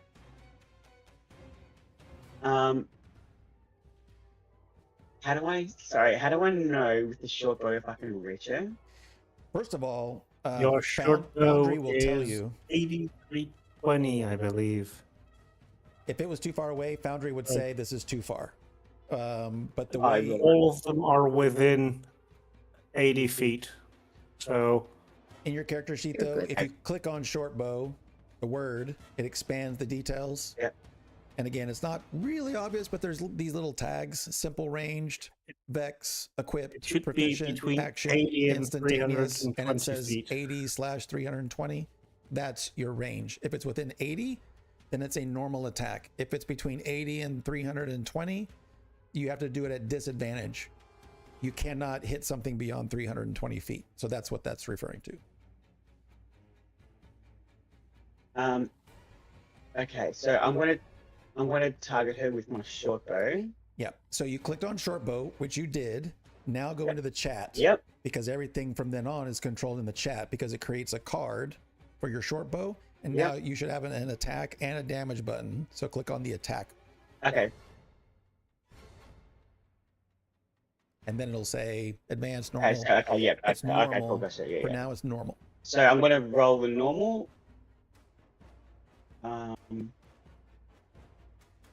Normal. There you go. Arrow shot. So you got 13 on the dice. So you guys can see that his roll resulted in an 18. On my screen, I can see whether or not that was enough. And he did hit. So roll damage, So I will roll damage. which is on the same card, which the rest of you will see when One shot. one shot, one kill. One shot, one kill. Good. Damage. It looks like you click Is that right? on your character sheet again. For damage, it's on the same card in chat that you clicked attack on. It's just, it has a damage button underneath. Same card. The same card. So the one that says, okay, so short bow attack D20 plus 5, 18. Yeah, there should be a I damage button can't on see that the- card. Should be. Shit. It says, I've just got the same bandit action instantaneous. Hold on. So you clicked short bow again, so there's it added a card to the bottom, so it should be the card above that Yeah, it one. did. Yeah, I can't see. I can see it on the last one. Yeah, that one. That one. Click damage. This one. Okay. Normal. There you go. Okay. Perfect. All right, so you did 8 piercing. I apply that damage, and the bandit is bloodied. And if you hover over the one that he shot, above it in orange, it says badly injured. So that's the best indication you're going to get. So it starts green, then kind of goes yellow, then kind of goes orange, then goes red, and then dead. So that's the indication of how hurt they are. Okay. And then let's see. And then I can I move after this? You can move. You can move, You right? can't do sneak attack, unfortunately, because the Yeah, attack yeah, wasn't sure. an advantage and nobody else was around that bandit. But yeah, you can move. Yeah. Could have so- used your action to take the ready action, and then if there's a situation where like someone engages with an enemy, you can be like, when that happens, I want to then shoot. Yeah. Right, and then you get a sneak. Yeah. Gotcha. In case Um, you want to use it some other time. Okay. I'm happy actually to just end my turn here. I don't need to move. That's fine. Okay, cool. So I will go combat tracker and then end turn. Perfect. Okay, I think I'm done. All right. And then that brings up the bandit that's furthest away. And all of you are in range. Yep. Barely. And because the way I do this, right now I have no particular reason to attack any of you. So I have this little module that will let fate decide. And so it says I attack Burrell. Ah, nice. Oh, fate. That way it wasn't on me, but all right. And I rolled a 19. I needed a 16, so I hit you. Ooh, good damage for Ooh, a total boy. of 8. Ouch.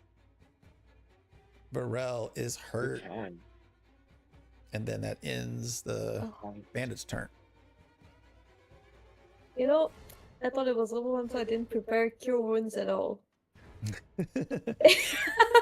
If anybody, I did not prepare if cure wounds anybody at all. dies today, your character is not dead.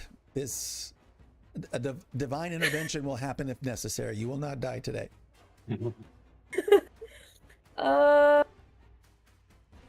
I'm sorry I didn't prepare cure wounds. I will. You just lay a rose on his I'm body, he's forgetting fine. Hit this guy with a poison needle. Yeah. Which is a Drakkenheim spell. Okay, thank God. And It that was almost a is 5. Definitely 19? a hit. Yeah. 7? Whoa. Yep. 7. Nice. As that poison needle Killed hits her. into the jugular of the bandit, she bleeds out and is kaput. And I will. Oh, sorry. no, I was just, for indication purposes, that little skull, that teeny little skull, says it's dead, or if you hover over it, then it now says dead. Just done. I'll Yay. move up front and then. First kill. Rose, the little girl. Yeah, just picnicking. Could I still do bonus action shillelagh? Yep. Oh yeah. Right, bonus action Shillelagh. shillelagh. And you're familiar with the interface, right? I'll- Does this make sense to you? Yep. it Yeah. does. So With for everybody my else, quarter stuff. that's a fancy little, it's a spell that does an enchantment. So the way it works in Foundry is it created that card, and then it gave her a box that wants her to drag the weapon that she's enchanting with Shillelagh. So she dragged it from her character sheet into that box, and now her quarterstaff is enchanted. Yeah. And that's turn. No, where is the entering button? There we go. There it is. Can I ask, how do you know if you get a bonus action? Does everyone get a bonus action on The their shot? easiest way to know is because of the character sheet. Because as long as you're in that sheet tab, you would have a category in there under action. You'd have a category called bonus action, and it would list bonus actions. Your character at this time does not have anything that would give you a bonus action. That's not totally true. Okay, gotcha. That's mostly true. You can do 2 weapon attacks if your weapons support it, which I think yours do because they're If they are light. Light weapons support dual wielding. is rapier light? Why is it not No. marked that? That's frustrating because my Rapier memory is not light. okay. Well, in this Daggers case, are. Yeah, Rapier is not like. Scimitar. You need like 2 daggers or Short swords. if you had 2 daggers, you can actually attack with both. Technically, one is your action and the second one is your bonus action. One is a That's bonus. kind of the weird exception, but normally it would be under bonus action for you. All right. Okay. So, because Rose stepped up to this one, it will go after her. I can take it. Don't worry, I don't mind hitting little girls, which is not a part of my campaign. It's just a joke.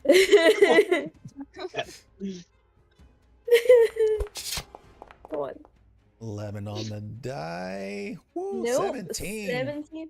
I don't have a chance. All right, Elowen. Okay. So, I'm going to attack the one that just tried to get Rose. Okay. So, going to. Oh. No, I want to attack. Thank you. Oh, almost a crit. Ooh, it was that's- so close. to that's- it. That's definitely a hit. Yay. Okay. It's all right. Damage is damage. Plus 1, 2 damage, and barely injured. And then, as a bonus action, I'm gonna heal Burrell. Aw, thanks.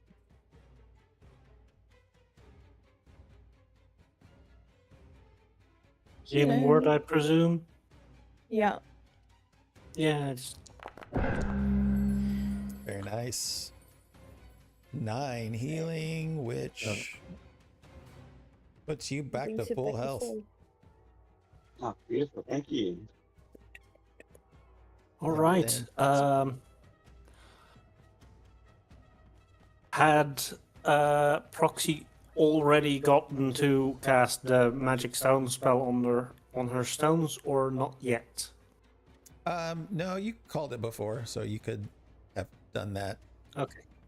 Then, because that one's already been hit, let's pick out one of the others. Yeah, I'm going to target this one with, so, up with a witch bolt.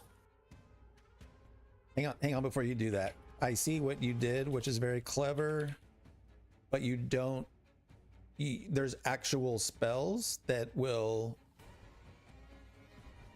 automate the mechanics of it. What you did was creating a custom spell, but you'd have to Yeah, I code, don't know how to do it you'd have to code stuff. the official way. So just hang on just a second and I'll get it all cleaned up here. How can we tell which one they're targeting? Can we tell? I'm targeting the top one. So in the bottom, very The one on bottom the hill? left, The one on the... the very bottom left, it lists all of your usernames. Very bottom left of the interface. I'm looking at Just's eyes to see if he's looking bottom left. Sorry. There. So, Well, I assume you see let Game me just- Master, Anya, Just, Misa, OBS, and Woot. Do you see that? and then It's So I'm looking at the combat tracker, right? no. It is just a part of the No. entire interface, very bottom left. Yeah, above latency, 71 ms, FPS, 61, Or 60. just this, There's a little cloud. reference. I'm at the top. This is what. Oh, the latency, piece gotcha. of- Oh, yeah. Okay, sorry. Yeah. I So see. just randomly, the game assigned you guys colors when you first logged in. Uh-huh. You could change it, but that color and that dot is the same dot and color that you see when they target. So when Amiya targets, you'll see an orange dot on it. If Misa targets, you'll see a blue dot on it. A blue dot. Okay. Oh, I forgot. I was almost there. So Proxy now has 3 spells. Witch Bolt I know will work. The other 2 are not in my standard from a standard source, so they may or may not do something, but we'll see. But Witch Bolt definitely works. So,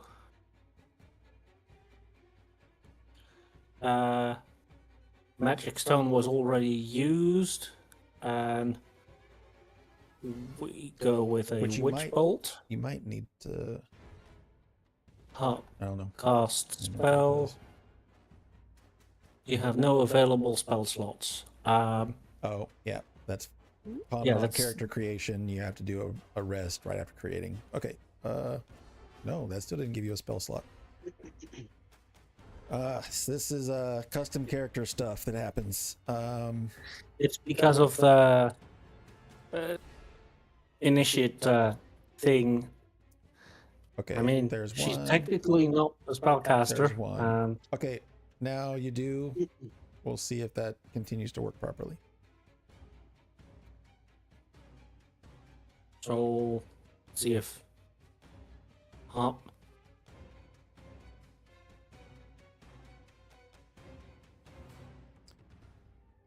All right, and I fly.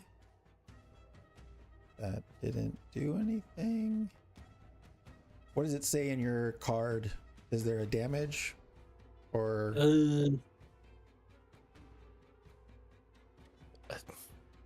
Attack damage, apply active effect, and resource. do the attack damage Click on attack. and see what that does? I clicked attack. Nothing.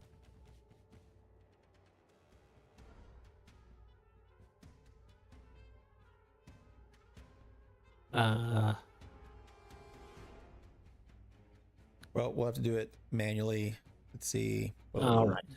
So we roll d20. A beam of energy presume laces plus towards the creature, forming a system. 3. Make a ranged spell attack. Okay, that definitely hits. That On a should hit. The Then target we takes can do 2d12 lightning, which is gonna fry it unless you roll really low. Normal. Yeah, they're toast. Is it? It's gone. That's another one down. Oh yeah. And then I'm going to drop prone. Interesting. So ranged attacks have disadvantage on me. You're the first And- player that I've been with that actually takes advantage of that. I know how these things work. I mean, Yep. oh wait, before I drop prone, I'm going to make sure that she can she moves a little bit to move. It should be click and drag, but if it's just, oh, you got it. She goes here, so she should probably have some cover from some of the other people. Maybe. And cover Yeah, so I adds did to that. AC, and then I go prone. So unless they want to attack at disadvantage, they will have to run up and get in melee True. and Yeah. Do you see and the? turn. Yep. Perfect. You guys are picking that up quick. Good.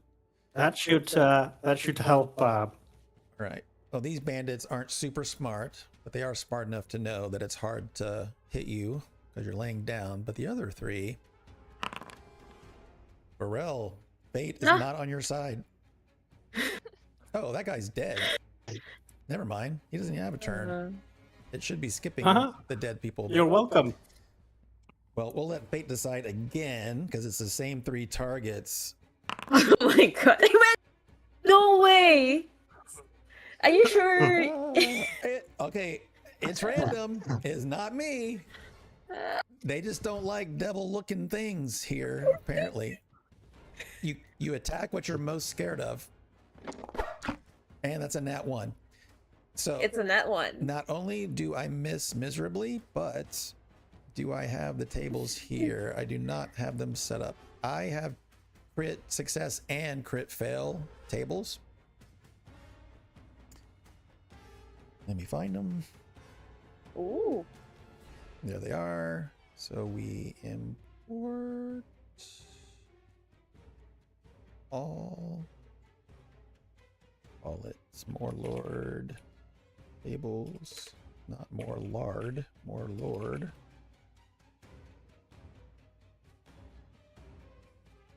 And critical ranged miss.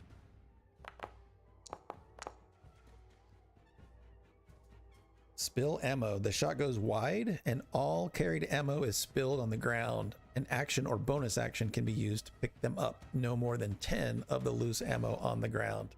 Sucks for her. And that ends her turn. And another one. Fate decides. Are you shitting me? Okay, let me roll. It is Burrell, but let me. Okay, see, it is doing other people, but it's Burrell still. Bring it Oh on. my lord! Oh, that's probably not going to hit. What have you done? That is not. Does not. Maybe hit. you asked too much about the queen. That's why. They are bandits. Uh-huh. Okay, so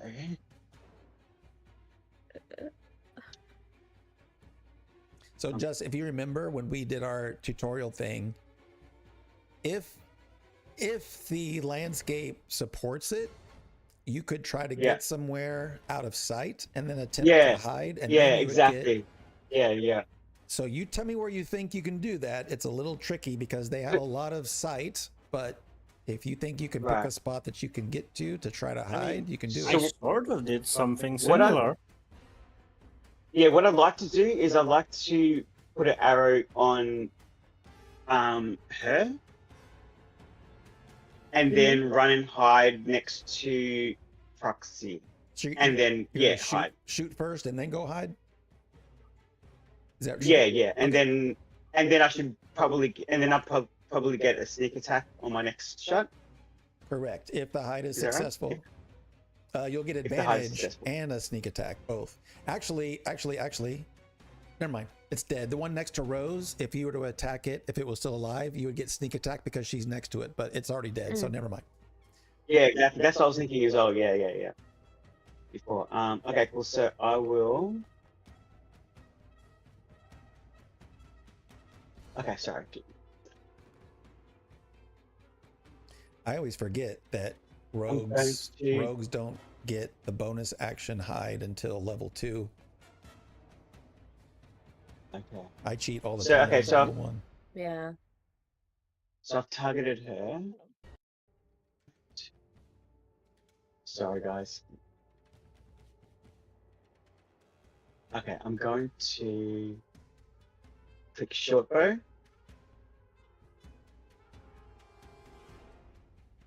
Attack. And Ooh. Well, let's roll and see what happens. Critical miss, ranged. Let's see what happens.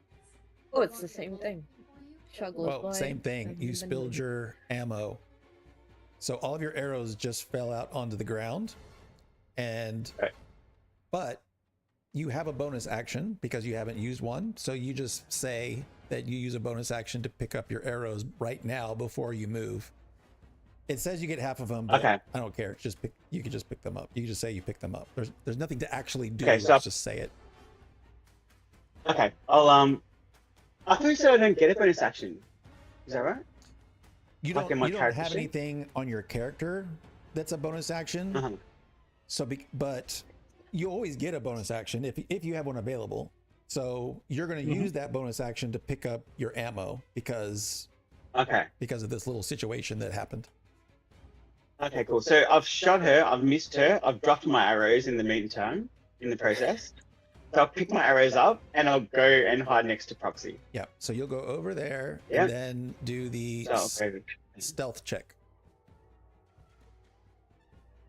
And then roll stealth.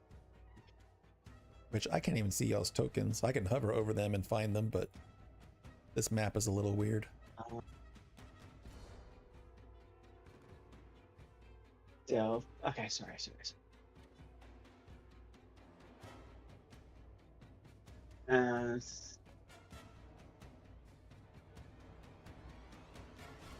Is that an ability?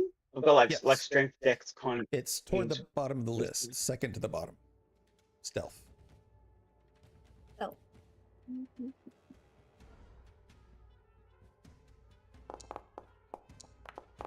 Thanks. No, that's me. I'm not rolling for you. Oh, Mhm. oh okay. That's me checking to Oh. see if they see you after you hide because they can technically you're in their Oh line yeah, of sight. actually, but okay. I'm just going to see So if you your just gotta roll's be better a than mine. 6. There you go.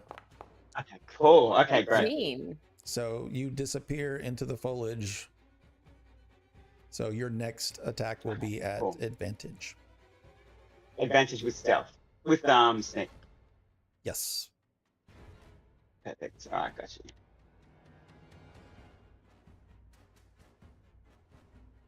Oh, and then we're gonna entertain, yeah, okay.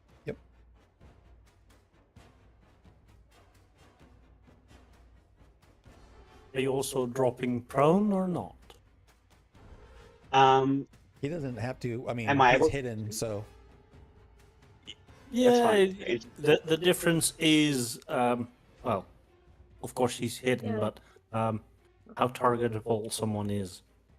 all right. So the one furthest away, Rose is by far the most line of sight, Yeah. and 17. they are really bad. and they miss terribly. All right. Rose is gonna return the favor. Shoot one poison needle straight at them. Nice. Ah, I clicked the wrong button. Oopsie. Oopsie. That's this one.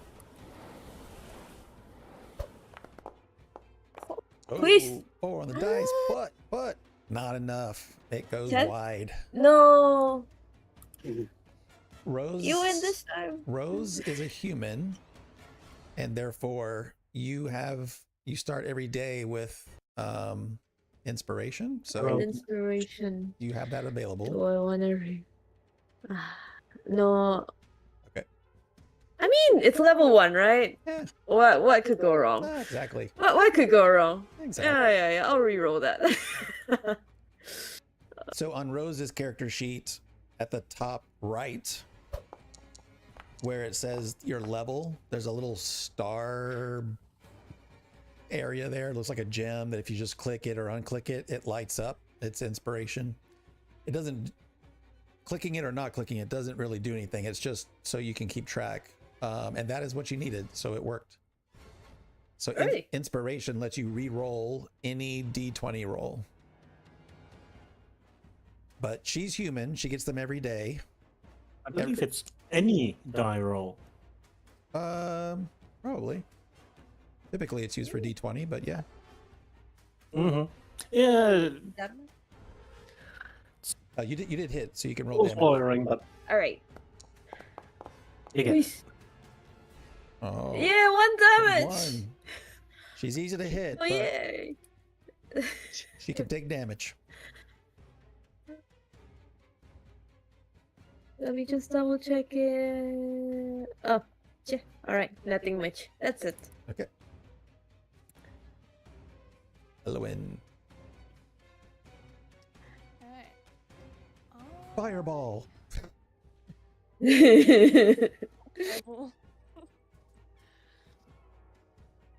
Can I? Is it gonna let me target this guy? There we go. Yeah.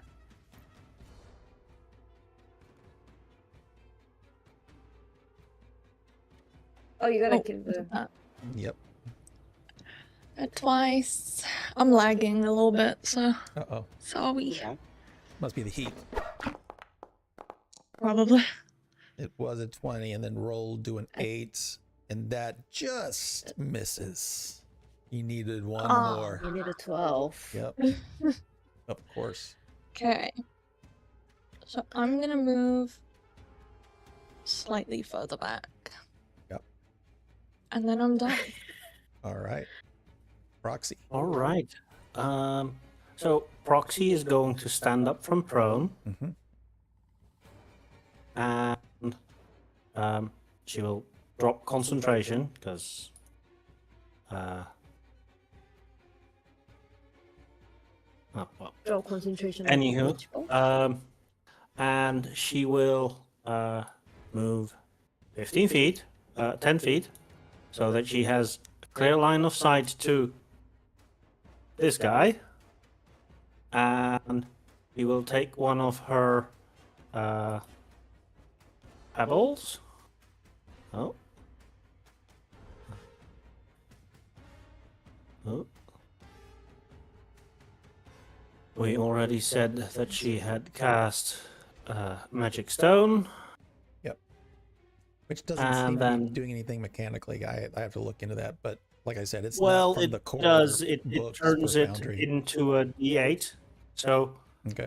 when I use a sling, it has a D8 as a damage die, Instead and of it uses the D6. Wisdom modifier instead of the Dexterity modifier.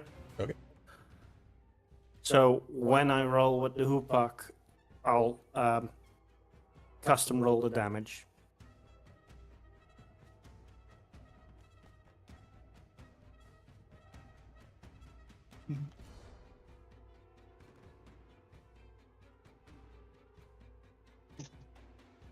I don't know why it's a.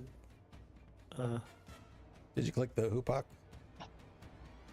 Yeah, and it says Yeah, your again. range is only 5 Custom. Oh, feet. So the hoopbuck is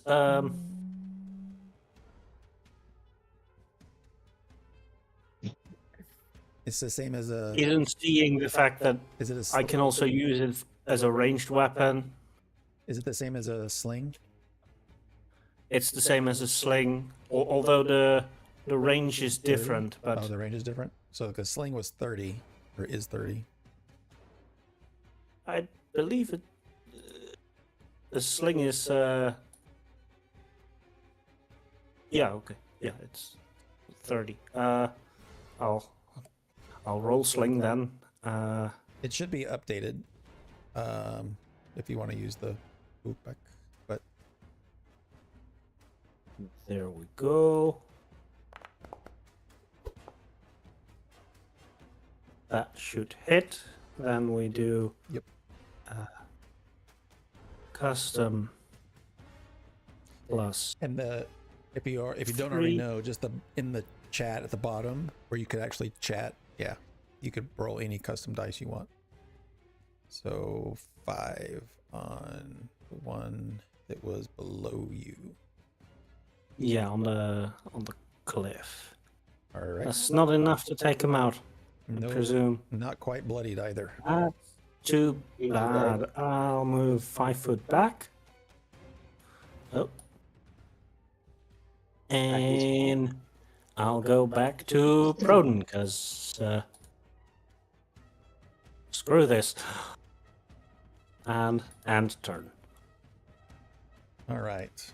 Since you like the prone trick, this one is going to do a dexterity check to slide down the cliff Oh no. and succeed. So she slides down, takes up 20 movement, plenty, and now you're prone, so it's advantage. Oh, That's why I boy. wanted to kill it. Oh, and a crit. 20. How, Oh, I'll be fine. Level 1, right? Yeah, and only 5 damage, so Ow. that could have been worse at a higher level. With a crit? Yeah, I don't know how it got.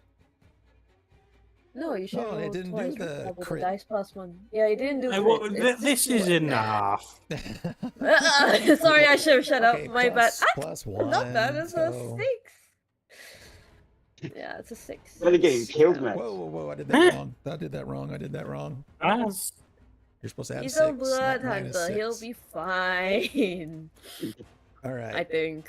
I have no idea. The other one on top of the hill doesn't see Elowen. Definitely doesn't see Varel. Really, Rose is the only valid target.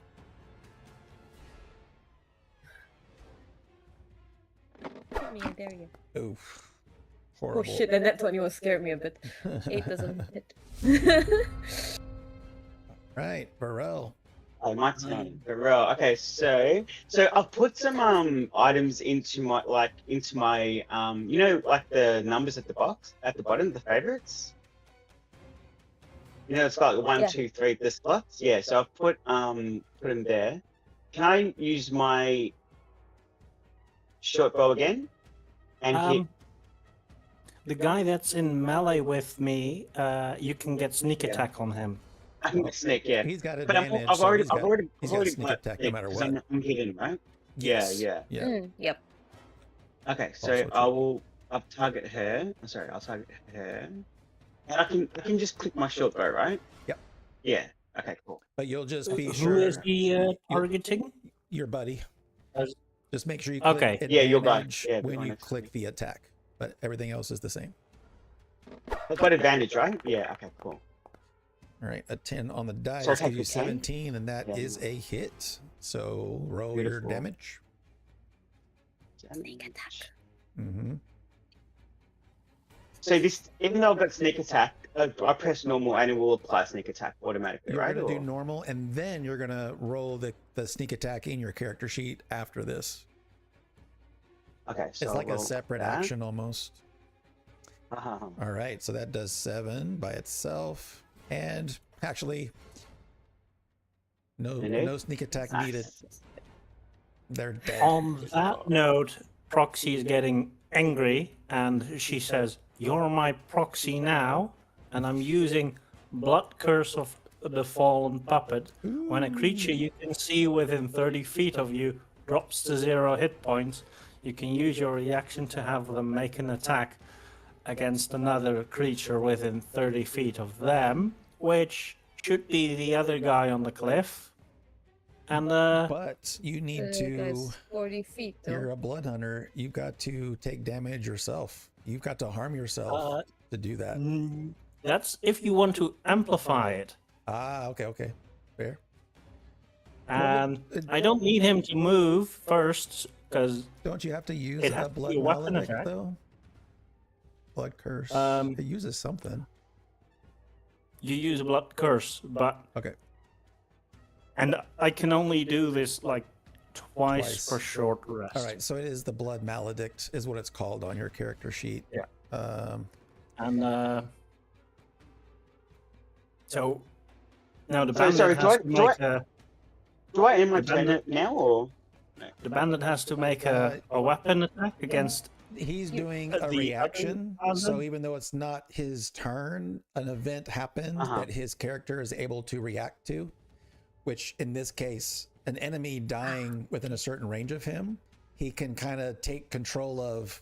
He's a really It weird. can also work on allies. He's a weird class. okay? It's a blood hunter. Weird. So Yeah. he's able to take this creature that you just killed, or in this case it's a human, but he's able to take control of it as it's dying to force it to make one attack against one of his own. Ah, cool. And it was to which Uh-huh. one? The other guy on the hill. So I killed the first one, and then there's another Up one. here? Okay, yeah. Yeah. Oh, And so you're my proxy now. Get him. Well, that didn't work and out. I But guess that's not your fault. Because he was dying, he was missing. the idea was there. But Yeah. hey, I think it's cool, and it's very fitting for someone called Proxy to use proxies. I Yep. see. Okay, so now it is still your turn. You did your action. Okay. So you can move. Okay, so I can move. Or Right, not. cool. I would like to move over here, and then can I hide, or am I hidden? You won't be able to hide from there because of the one that's at, because they're looking right at you. They're looking right at me. Just Okay. Yeah. right down. Okay. Yeah. Okay. Okay. So I just end my turn. Yeah. You? So Alright. All right. Let me see here. So the one that you killed in the street, unbeknownst to you, the first one, was like their leader. Ew. And then after seeing this very strange phenomenon of seeing another one of their members die, but strangely come under the powers of another and shoot at them, this one at the bottom is going to drop weapons and flee, Hit him.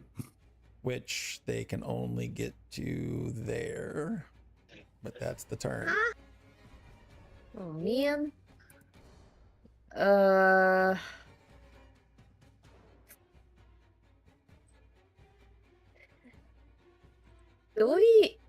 Do we need to kill this guy?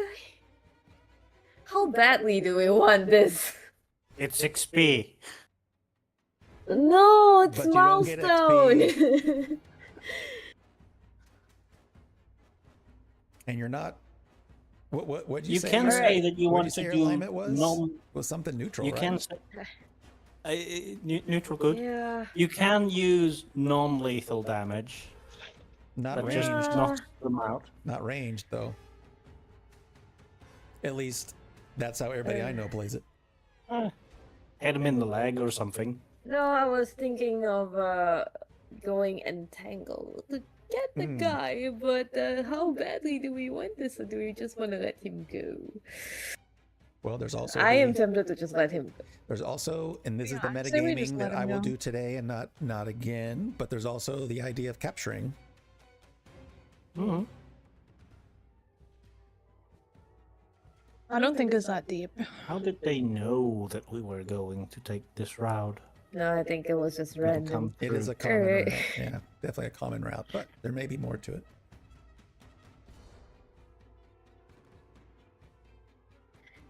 How far do I need to go for this? There's no way I can reach there. Alright, I guess I'll just cast Entangle at the guy. Okay. And... where is the... So, for casting Entangle, he needs to make a Strength save DC. Yeah, when you cast it, it's actually going to 14. automatically do This it? guy. No, it didn't automatically do it. Oh, it's a nice one. Yeah, if the trees were in the way, it looks really cool too, but trees are in the way. Right. And fail. 11 fails, and he is Whoa! restrained. He's DC 14 strength. I'll use my maximum movement to get here. And I yell to the other guy, maybe you wanna be nice and surrender yourself so that we can, you know, you can serve your sentence or whatever. That's the end of my turn. Okay.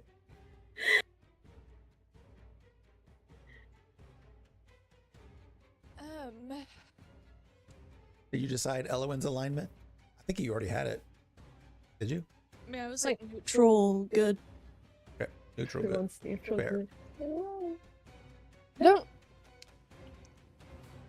I think she's kind of decided she's done with combat Fair. after seeing one guy run.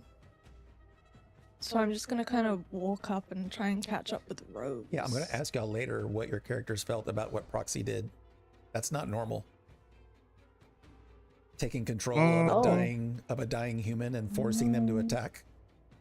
That's weird. Mm.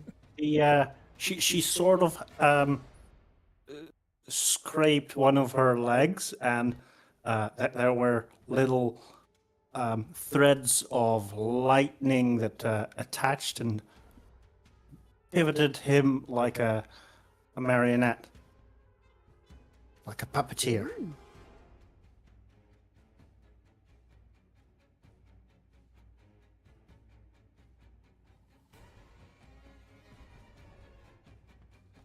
Hey, she's gonna go and stand up from prone.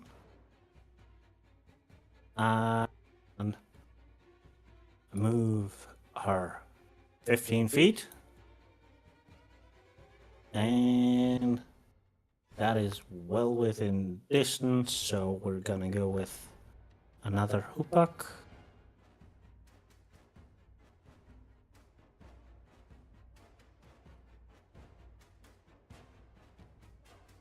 So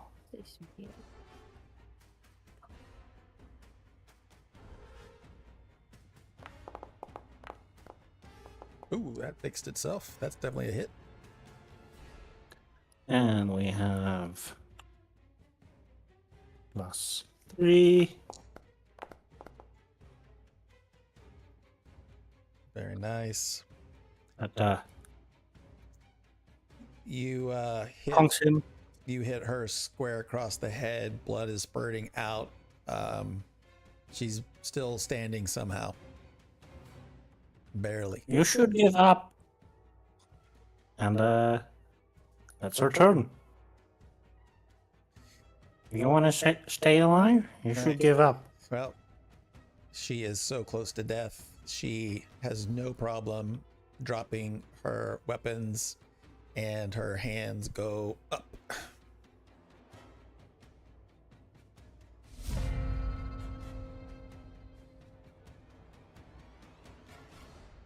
You there, Jess? If you are, you're on mute, just FYI.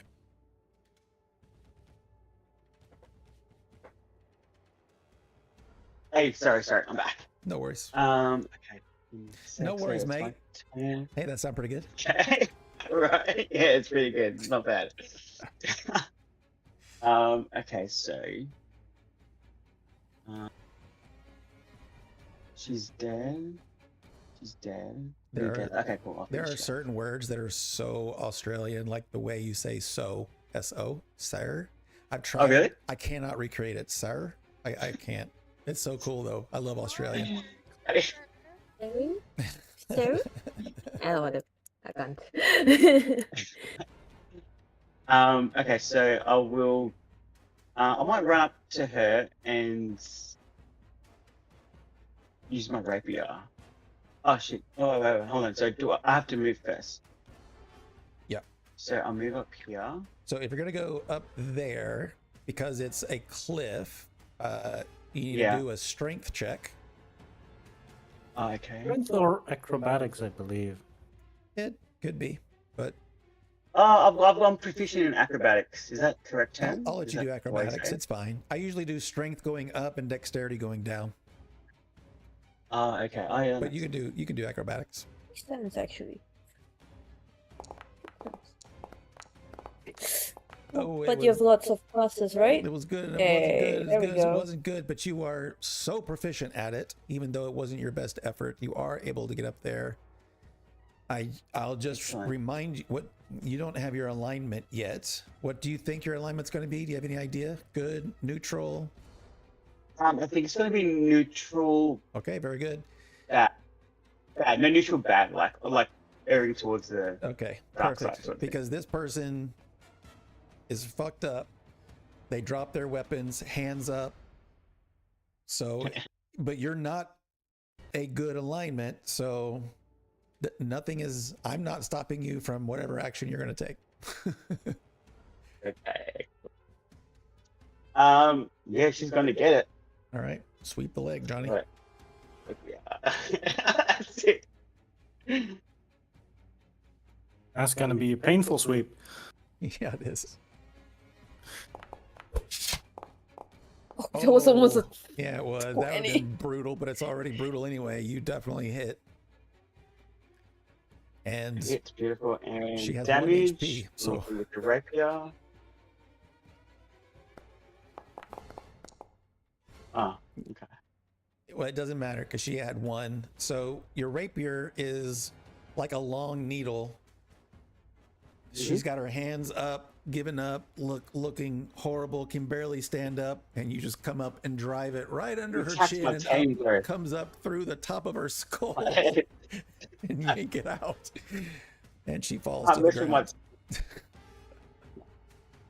Alright, and I'll end my turn. All right, and the only thing this other bandit can do is try to get out. So, nope, it was a 14, and then it wasn't. Nope. So, she is stuck. All right. Oh, she does say, "I give up. I give up. You give up? Keep that demon away from me." All right. I want to see if she's actually okay. You know what? I want to see if she's telling the truth, but I'll try to get closer before I do that. Okay. You Yeah. can take the dash action, then you can definitely get closer. Well, you can No, do an I insight check entangled from that there. area. You can insight from there. Okay. Yeah. Yeah, I'll insight her and see if she's telling the truth, or once I drop entangle, she's just gonna run away. Yeah.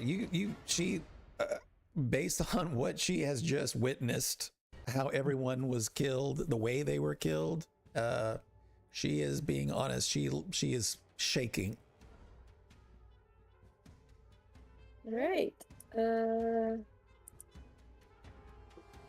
Okay, if you surrender yourself and go to the official people, we will spare your life. And I will. I think we should just first tie her up and then have it drop. Yeah, I don't have an action now. I mean, I do have an action. but I'll be in my own entangled, so yeah, it's gonna be difficult terrain here. For Yeah, I'll today, reach her. for today, we'll You- keep you it. We'll can keep it go on simple. the So you're right right. It would normally take a couple of things to get it done, but for today, we'll say. It's alright. I believe that entangle is only on the first saving throw. So if you aren't in the entangle, you can then just walk through it. Although it is difficult terrain.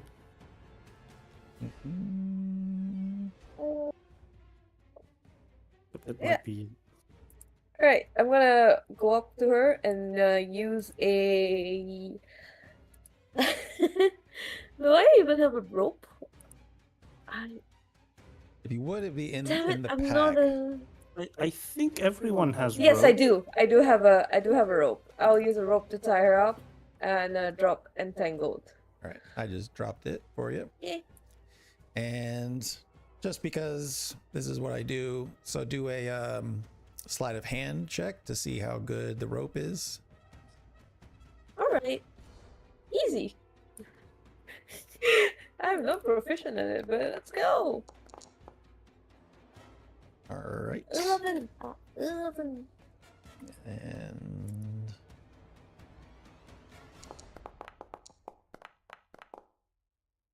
she does a counter roll. It doesn't mean she would get away. Do you see that roll, by the way? The one I just did? Yeah. Yeah. Yeah, I did. You are It's a not 10. supposed to see that. So that's Oh. a bug. All right. So we can just pull you guys Grabbing it from over my here. I'll hide all of these dead people. So normally, if you guys were fighting like creatures, monsters, you would have the ability to harvest them. But harvesting humans is kind of weird, so I don't think you're going to get anything from that Really? other than looks. All right, let me turn off the combat music. And That was good.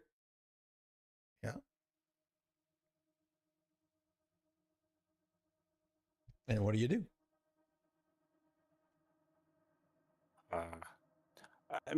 I'll check the bindings and see if I can maybe improve upon them a little bit.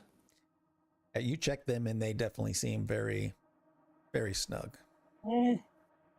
All right.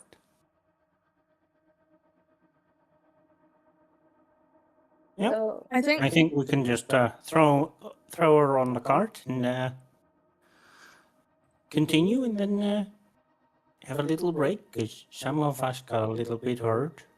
Please, I have young children at home. They're alone.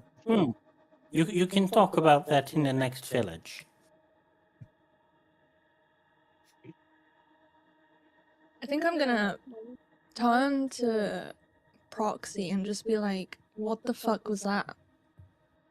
What? Yeah, true. True. The puppet, What the was- strings. Yep. You Oh, controlled a dead person." yeah, that's a thing. You know how I told you that I had to go look for a place where I can fit in? Well, one of those places teaches things like that. They're a little bit secretive, so if anyone asks, I didn't tell you anything. What do you mean they teach stuff like that? What Isn't is that like is that necromancy? Where you take- No, where you- no, from? it's a blood magic, sort of. but I People's don't blood think... have special magic properties, and you can do things with that. And sometimes you can use them to do things to others. This is one of the tamer ones. But Proxy, I don't think anyone likes it when their blood is being used by others. Even when they're dead, no matter if they're dead or alive. That's kind of sad. I go over and give a very simple burial for the thieves while they're continuing and keeping an eye on this guy. I mean, it's not exactly the same as necromancy.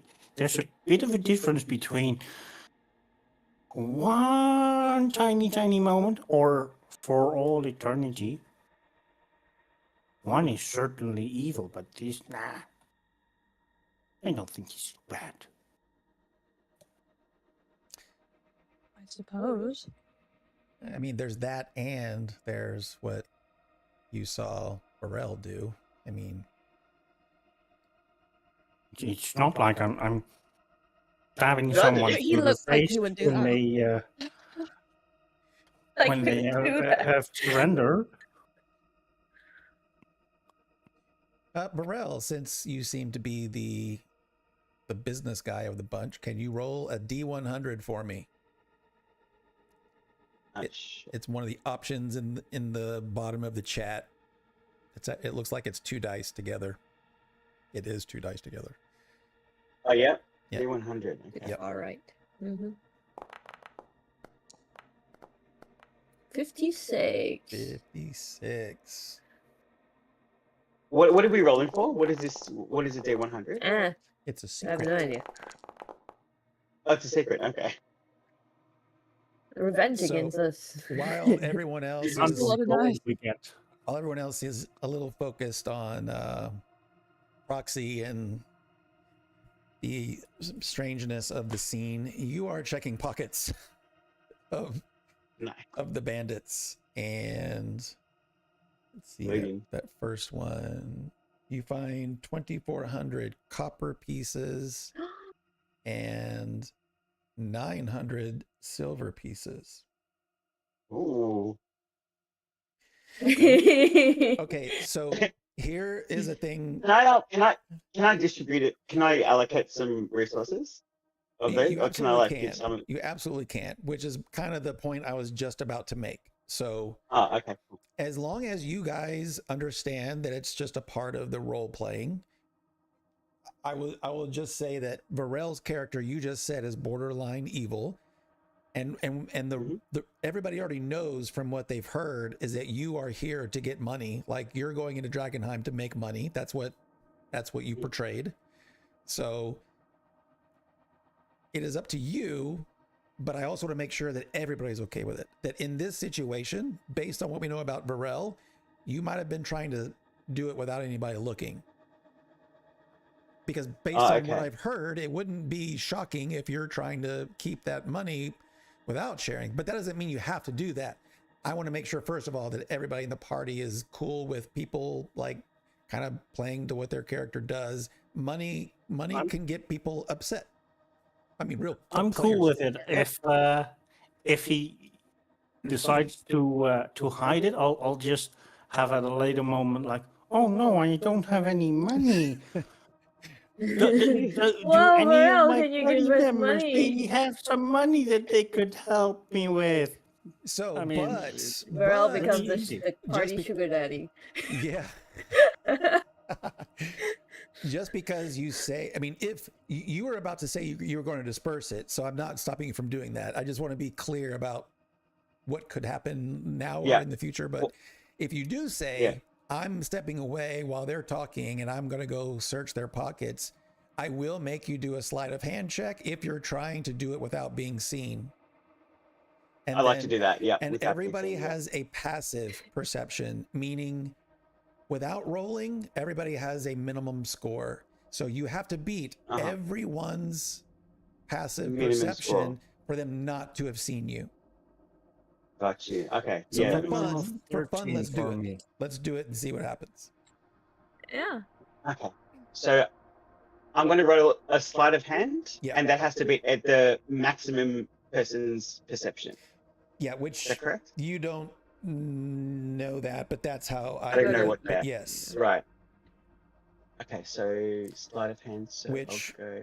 Rose has a very good Character, passive perception, as okay. do you, but you're not going against yourself. Yeah, no, my sleight of hand is isn't pretty terrible. good. Yes, it is.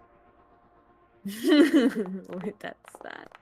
Oh yeah. Ah, he's So, taking all shit. of it. Yeah, there's no way I see it. Nobody saw anything. Nobody even realized you left the group. I love this guy. So We're still chatting about yeah, about blood magic. blood magic. So your inventory.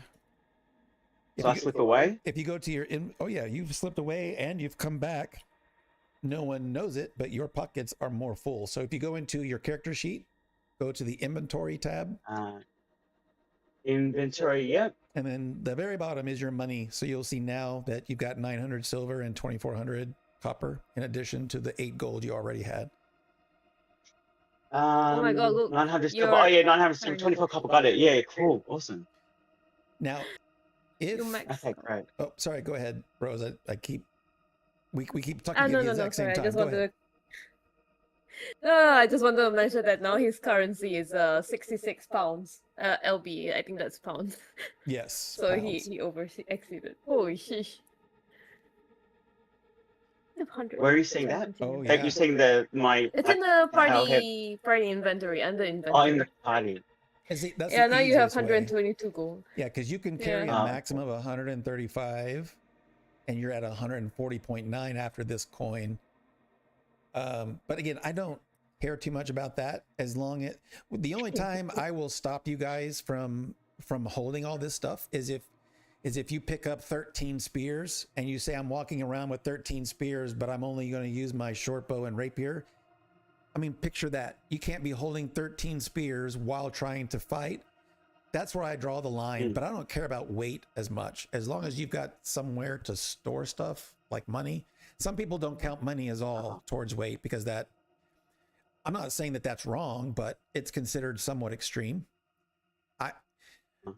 I play D&D separately with hardcore rules. Hardcore rules, it matters. Everything matters. Hardcore is much more brutal, but this is not, I'm not doing hardcore rules. So anyway, I don't really care too much about the weight on you. It's more about what you're carrying and visualizing. Does it seem ridiculous? But right now it's not. Okay. So if I want to give some money, okay. So if I want to give some money to someone, Yeah. do you do it from your side, or do I need to do anything, or do I just tell you? Or It's easier if I do it. okay, You yeah, have a that'd be good. way to give. I think you have a way to give something in your inventory to somebody else, but the money is not easy to do. So if you want to distribute it, you could just tell me. Okay, cool. I'd like to transfer some money Okay. to Amina. To sorry, what's her name?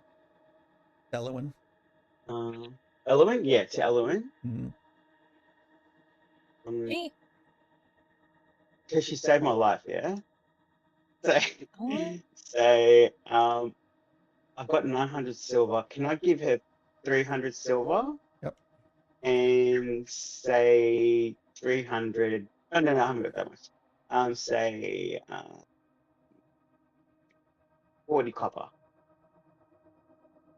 All right. And then you can do the math and fix the silver and copper on yours, but I gave her what you said. So I just go into edit mode, yeah? Okay, cool. You don't have to be in edit mode. Okay, cool. Those values you can change without editing. And in fact, you can do it Oh, yeah, okay. as Gotcha. long as you... Oh, that didn't work. I think you... Okay, yeah, so you at hit the 6 moment- twice. So there you go, 600. But if you mark... Okay, so 600 and 100, yeah. And what did I say? It was 2,400 copper, didn't I say? 2,400 It was, originally. And then you gave her... yeah, and I gave her 50. Oh, I'll give her 40. I'll give her 40 40. and just have her. So if you just mark Yeah. the entire amount, so if you have the 2,400 highlighted, then you can just type -40, hit enter, and it will do the math for you. If that makes sense. No, I don't think it works. So I'm gonna put it back to 2400. So you see you got 2400 copper. Yeah. Just Yeah, yeah. double click on 2400, and it marks So it. 240 you mean, yeah? 240? Papa? No, you have 2400. You had 2400. Right? That's what I rolled. Yeah. I can only see 240. Anyway, okay. Oh, maybe you need to open. Can you open your character sheet any wider on your screen? Maybe it's cutting off. Yeah, it is. Yeah, it was. Yeah, yeah. Okay, gotcha. Yeah, yeah. Okay, so 2,400. Okay, cool. So if you double click it, Mm, you'll see that it's Yep. marked, and then just do -40 enter, and it will adjust. okay. So just type in -40, enter. Mhm. Oh yeah, okay, gotcha. So that's Okay, perfect. that's the I would say easy, but you have to remember. But I don't do math, so I was happy about No, that. you're right. shortcut. No, that's good. Yeah. Okay, let's see. We still got a little over an hour. Do you guys need to take a break after combat? Yeah, my ears could I use will. some fresh air. All right, yeah, let's take Yeah. 5 or longer, but I'll be back in 5. Cool. Okay. See you guys. Congratulations on surviving. So far. Yeah, So far. I got lucky somewhat. Oh.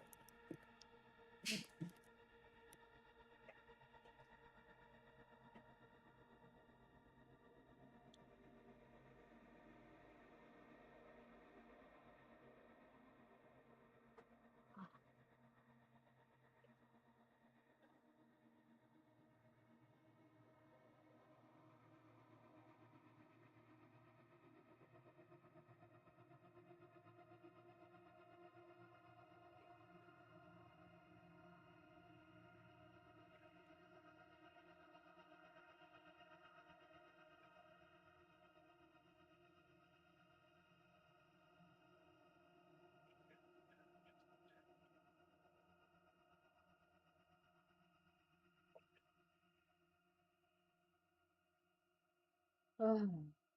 Ah, great beer fish. Oh, oops.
Misa, are you there?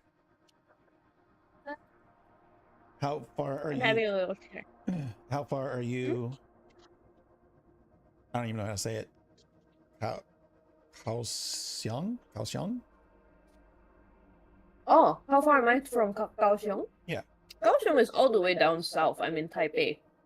Okay. And the only reason I even Mhm. know that is because I have a world clock that I put for all my players, so I kind of have an idea of what time it is for them. And when I did Taiwan, it did that city instead of. Isn't Taipei the capital? Yeah, the Taipei is the I capital. don't Why know is it why. opening Yeah, I don't know why I Taipei? picked that one. That's weird. It's okay. It's on the same row, anyways. Yeah. Yeah. The time is the same for the Usually, entire country. the entire country is smaller. Is it smaller than Singapore? I remember comparing it. It's smaller than Singapore. Yeah, it is It's small. very small. Yeah. You can reach one end to the other end by car in 8 hours. Okay. Actually, even lesser. I lived in Okinawa for a year when I was in the military, and Mhm. it's very small as well. Okinawa was one of my go-to places. I was like, when I'm in Taiwan, I gotta go to Japan more.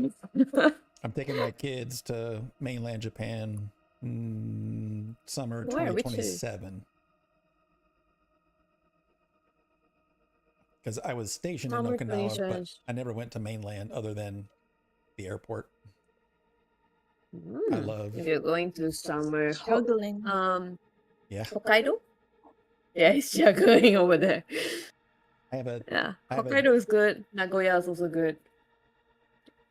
I have a Japanese thing from having lived in Okinawa. I got Japanese tattoos. I have a big samurai warrior. Yeah, My favorite my one. friend who went to Japan just got that. There's something similar, a Japanese tattoo. Dang. Yeah. My daughter, when we go there, my daughter will be 22. My son will be 19. And they're both saying that they want to get tattoos done in Japan that are matching or of the same theme. It's like, Oh, that's sweet. yeah, it is. Like, as a dad, I'm like, it wasn't even my idea. That's fucking awesome. Their mom's not gonna like it. We divorced when they were little. Their mom's gonna hate it, but I think it's fucking awesome. I mean, one is 19, one is 22. I believe that they're Yeah, old enough to make their own choices. Nothing she can say about it, and they're not gonna be big. It's probably just gonna be like one Japanese symbol, like pick a symbol that like peace or love or whatever, and then we each just get one of those. They're not the same, but we'll always remember that we got them in Japan. じゃあ、あなたの日本語はどうですか？ Holy crap! Wow. Oh, that's good actually. Yeah, I can say very basic stuff. Like I can say biru o kudasai, which is asking for a beer at a bar. Beer Well, kudasai. it's like offering a beer because kudasai is onegaishimasu is more of a request. Oh, Well, that's what they taught us. But I mean, maybe I was drunk and don't remember right. In fact, I'm sure. I don't remember a lot about Okinawa. There was a lot of drinking. oh. お久しぶりですか？ Damn, are you like fucking fully what's the word I'm looking Japanese. It's a language, dude. for? Yeah. Fluent?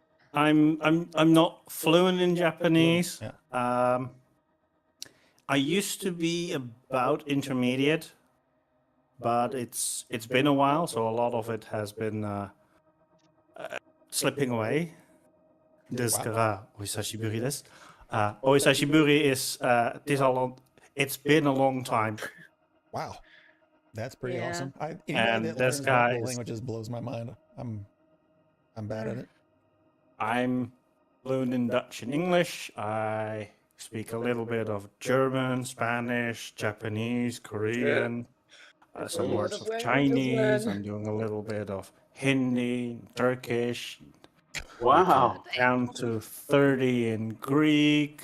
I know a bunch of words in Russian, Czech, Polish, Croatian, What? and probably a few more words in a bunch of other languages too. But do you speak But, Elvish? No. Oh, well, But you need to work on that. I have known some words in From Lord of the Rings. Estonian Was it? and Finnish. at some point, and Elvish was originally created by Tolkien from those languages. I had a No. coworker once that he studied Klingon, the language. Oh, Really? Yeah, because it's a full Crazy. language. Mhm. Like the guy that came up with Klingon is a very well known, I don't know what you call it, but language inventor, like for movies and stuff. Mm. Like Yeah. he develops entire conlanger. languages, Mhm. written and spoken, and the guy that did Klingon is Yeah. like some stud. Yeah, So, a constructed language. and you can actually s- learn Klingon. Yeah, I've never it's known on anyone Duolingo. who learns Klingon. Klingon's on Duolingo? Yeah, It I've is? taken a look at it. Ain't no way. Wow. Crazy. Yeah. And otherwise, you can always try memorize. Yeah. Well, I can't absorb things. The older I get, the harder it gets. My memory is bad anyway, but And Yeah, mine it too. of course depends on how you learn. I usually use a combination of multiple things. There's of course Duolingo. Then there's innovative language learning's podcasts. So you learn by podcast, and they explain things, and you can listen, and it's very good for listening comprehension. There's Link, so LINJQ, and that gives you comprehensible input on reading things, and then the words that get highlighted depending on the level of familiarity that you have with them, and that way you get things that are tailored to your level in that language. So it's very good for reading comprehension. There's LingoPie, which is things like Netflix, but with two subtitles, one in the language that you're trying to learn and one in the language that you understand. And if you don't know a word, you can click on it and they add it to your so do you have flashcards. photographic memory? No. Audio photographic memory, whatever they call that. No, but I Oh. do have Audiographic memory. Yeah. I do have because I do a lot of circus. I've had vocal auditory training, so I've trained my ears and I've trained how to make the right sounds, and that helps a lot with acquisition of these things. And most polyglots, or among polyglots, there are a lot that if they've had something that helps with listening and pronouncing, they have a much easier time learning other languages as well. But language learning is not a talent-based thing. It's well, most of it is just attitude. How do you go into it? What is your mindset? What is your approach? It's far less about the language. It can make things easier or more difficult, but it's a lot more around it. How are you approaching it than whether or not you have talent. I always say I don't have any talent for anything, but I have a mindset and a method, and that is often enough about as good or sometimes even better. Yeah, that's a good positive approach to anything. And that this was my my WoW talk. Awesome. I have a question. Mhm. Amanda, what are you eating? It looks so good. I'm Oh making me yeah, hungry. it looks very good. What are you eating? It looks really good. Is it pizza? I had don't think it's cheese pizza pizza. with the chili sauce. Pizza. Chili sauce. Oh, Did you get that I'm from I can't hungry eat already. it, And but it's it's not midnight. spicy. Did you get that from Tennessee, or did you already have that? No, I already had it. Oh. Yeah. But I don't like Western hot sauces. I prefer like Korean hot sauces. Fair enough, fair enough. They're pretty good. Oishi. Oh, here we go with another language. Okay, enough. You're making me feel like No, I'm that's like Japanese. a That's loser. still Japanese. Only Japanese. Japanese. Oh, I should have used the Korean one. okay. Don't What even was do it it, again? because then I'll really be down on myself the rest of the day for wasting my 53 years of life and only knowing one language. Don't worry. But back to Drakkenheim. You guys get your captive. You bring him over. You guys talked about what you saw, but the rest of the caravan also saw these things, and even though they were ducking and hiding as much as possible. And when you do get back to the caravan, Aaron is like, "Holy crap! I think you guys are well suited to go to Drakkenheim if that's your intention. You surprise me and scare me." Well, this means Yes. that we are very good at keeping the caravan safe, and usually I use those things against monsters and such. Because yeah, Well, fey, you'll find your fiends, share. and dead are usually not very nice, and being a little bit meaner to them is usually fine with people. Well, they didn't see what Proxy did. They didn't see that shit. They just saw that you guys took care of the bandit problem. Actually, they didn't see one. They did see the rapier through the head because it was up on the cliff. I don't think anybody, but no one but you guys saw Proxy taking kind of control of a dead person. That's much. That would have really freaked them out, probably even more. But it was just out of their view. So you, Might be for the best. so it getting close to night. It should be your last night on the road before getting to Emberwood Village. But the caravan sets up for camp. You guys have a little camp spot yourself, sitting around the campfire. Perhaps she can do some evening entertainment, because well, she's got lots of things like acrobatics and such that she can do to entertain, and maybe some of them are like, here have a little money as a you did really well or something. She is doing her best to keep the mood light and happy, and keep everyone entertained and in a good mood. So do a performance check, and then Can we do it acrobatics? Because she's using mostly acrobatics and juggling and. yeah, but since you're really doing this for the purposes of a performance and maybe to All get right. money, I would say do a performance check this time.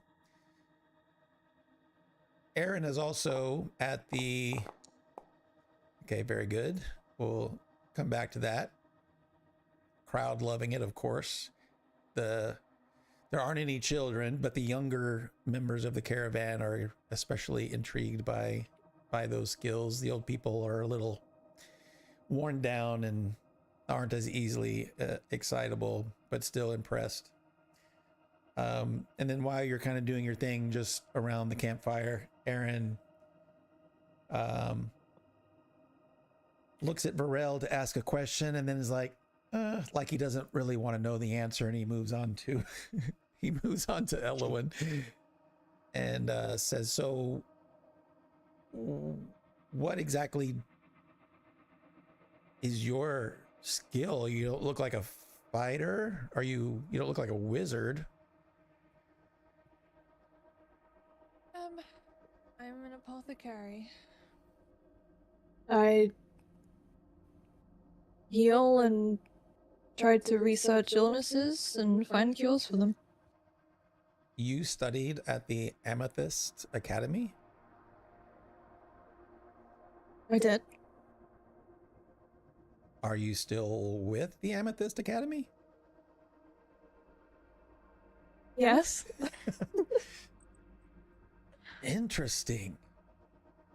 Wow, that's amazing. I'll say Proxy was too busy doing her little show there and didn't hear that. At least not yet. Didn't hear that. So an apothecary. So are you one of those ones that can like drink one of your potions and then like turn into this big, grotesque, meaty guy that punches stuff? No. Oh, well, what kind of apothecary are you? I'm a pathogenist. Oh. So, yes, you are. So you're the one that can mix things and invent things that help people feel better. Interesting. Yeah. You must be really smart. You could say that. And he goes to look at Rose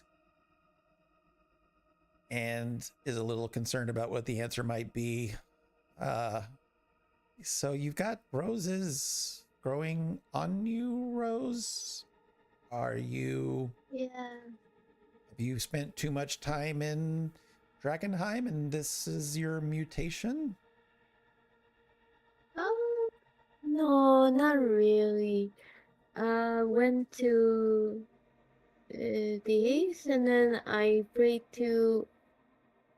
Oh, I forgot what my deity's name is. Let me check. I prayed to Danu. Danu. And yeah, and then she kind of blessed me with all these roses. Oh, I see. So you're like a druid type. Yeah. Ah, Cool, isn't it? that makes sense. I've seen you kind of stare at the plants a lot. Yeah. So I guess Why that do they look so sad around here? what plants look sad? Yeah, they kind of die away sometimes. Is it normal? He's looking around. You would know more than me. Sure, I guess. Maybe. It's just my imagination. So as this conversation is going on, you guys are just right off the road, so you're not like tucked away or anything. And you see 3 people. I think they're all lads. Yes. You see 3 lads coming from the direction of Emberwood Village, and they make their way over to the camp. And again, you're not the only ones there. There's a caravan, but you guys are kind of out front, nearest to the Emberwood Village. So you would be the first ones that they would come across. And you see these guys. They look like either adventurers or military people, or whatever it is. They've got weapons, and they look like they could probably handle themselves, but they look exhausted. And one of them in particular, he's got a hood over his head and he looks rough. And the first guy says, good day to you. I'm sorry, but we don't have much.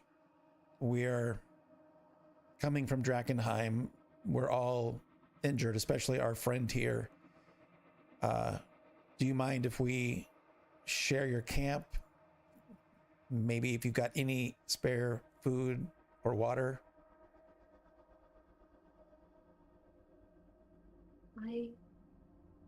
I go over and take a look at their injuries. How bad does it look? So the one speaking doesn't look bad. In fact, when you look at him, do a medicine check. All right.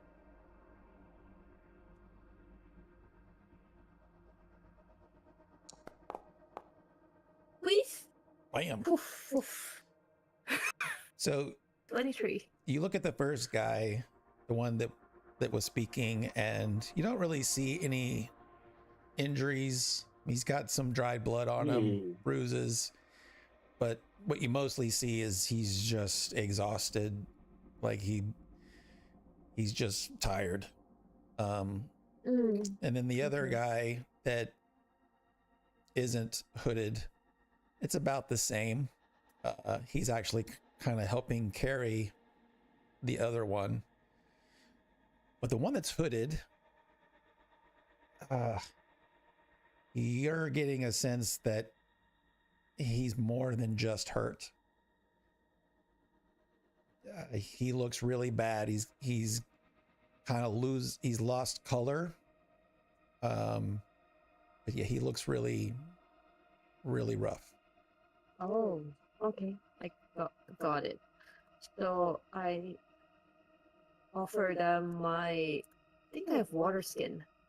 Yeah, I Mhm. offer them my water skin. Before and do that, only can I one can rib. I can I do just to see what their intentions are, like if we can we can sleep around them safely and they won't rob us or worse. Can I do a perception check? Yeah, so if that you're work, trying or- to understand, Their intentions. yeah, so that would still be an insight, which would be if you're checking to see if there's any sense of falseness in what they're doing at all, like lying, or if their actions are actually that they're like coming to attack, but they're not saying that. So that would be all of that would be an insight check. So you can definitely do an insight check. Okay, great. I'll just do that.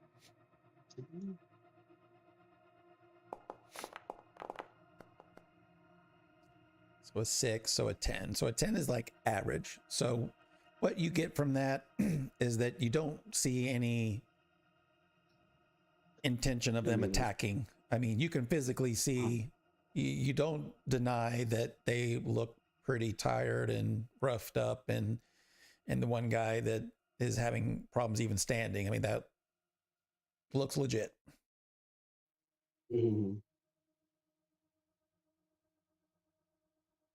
And what was Rose saying? Rose will bring them to an unoccupied tent, and offer them her water skin. And I realized that I only had one ration, Yeah. so they're gonna have to split between the three because I didn't prepare good berry.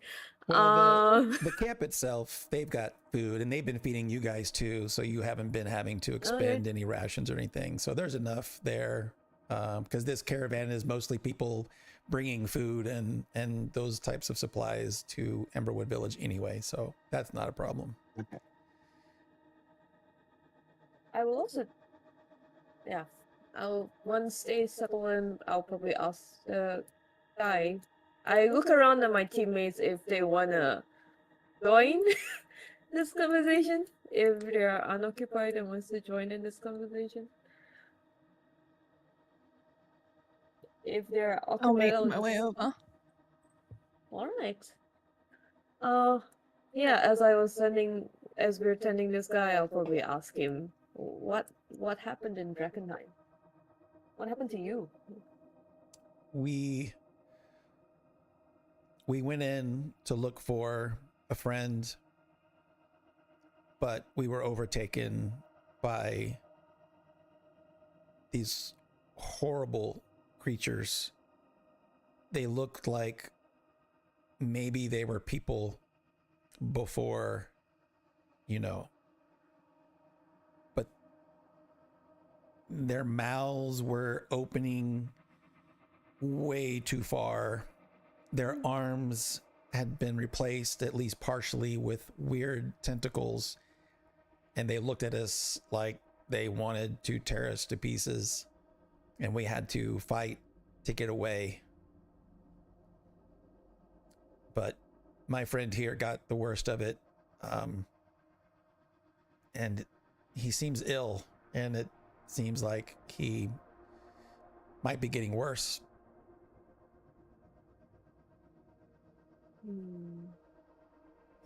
Is there anything Would we I- can do?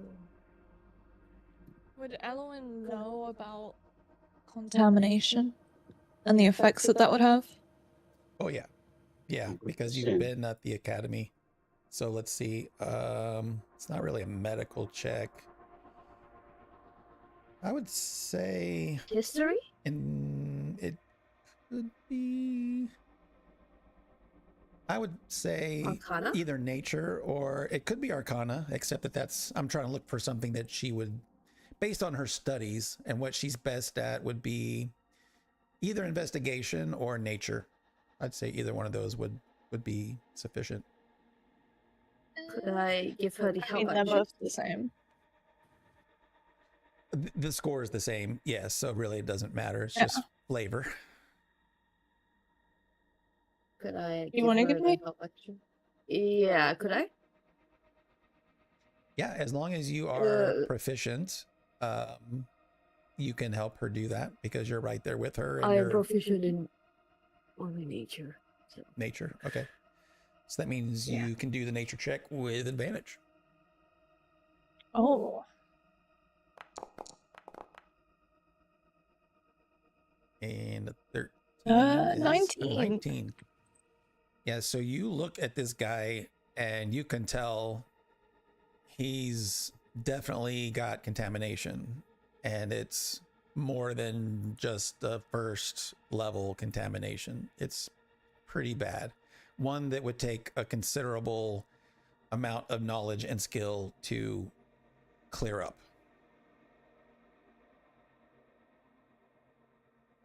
And just D&D 101 mechanics. So Elwyn was going to do a skill check. Mhm. If you, the skill that she was going to use, in this case, nature, if you are proficient at nature, then you can assist her. Okay. But that's what Rose did. So if at any time, if one of you are asking, can I do blah? Someone else who's proficient at blah can say, can I, you can say, can I assist her? Most of the time I say yes, and it just lets them do it at advantage. But you can only assist them, or you can only help them if you're proficient. Yeah, exactly. So that's what just happened. That's why she got advantage. Okay, cool. Gotcha. I'm gonna try and pull Rose off to the side. Mm-hmm. And Yeah. They're sitting there eating, so that's no problem. yeah, I'm gonna turn to her and I'm gonna be like, look, Yeah. we need these people out of here. Why? Are they gonna be trouble? Possibly.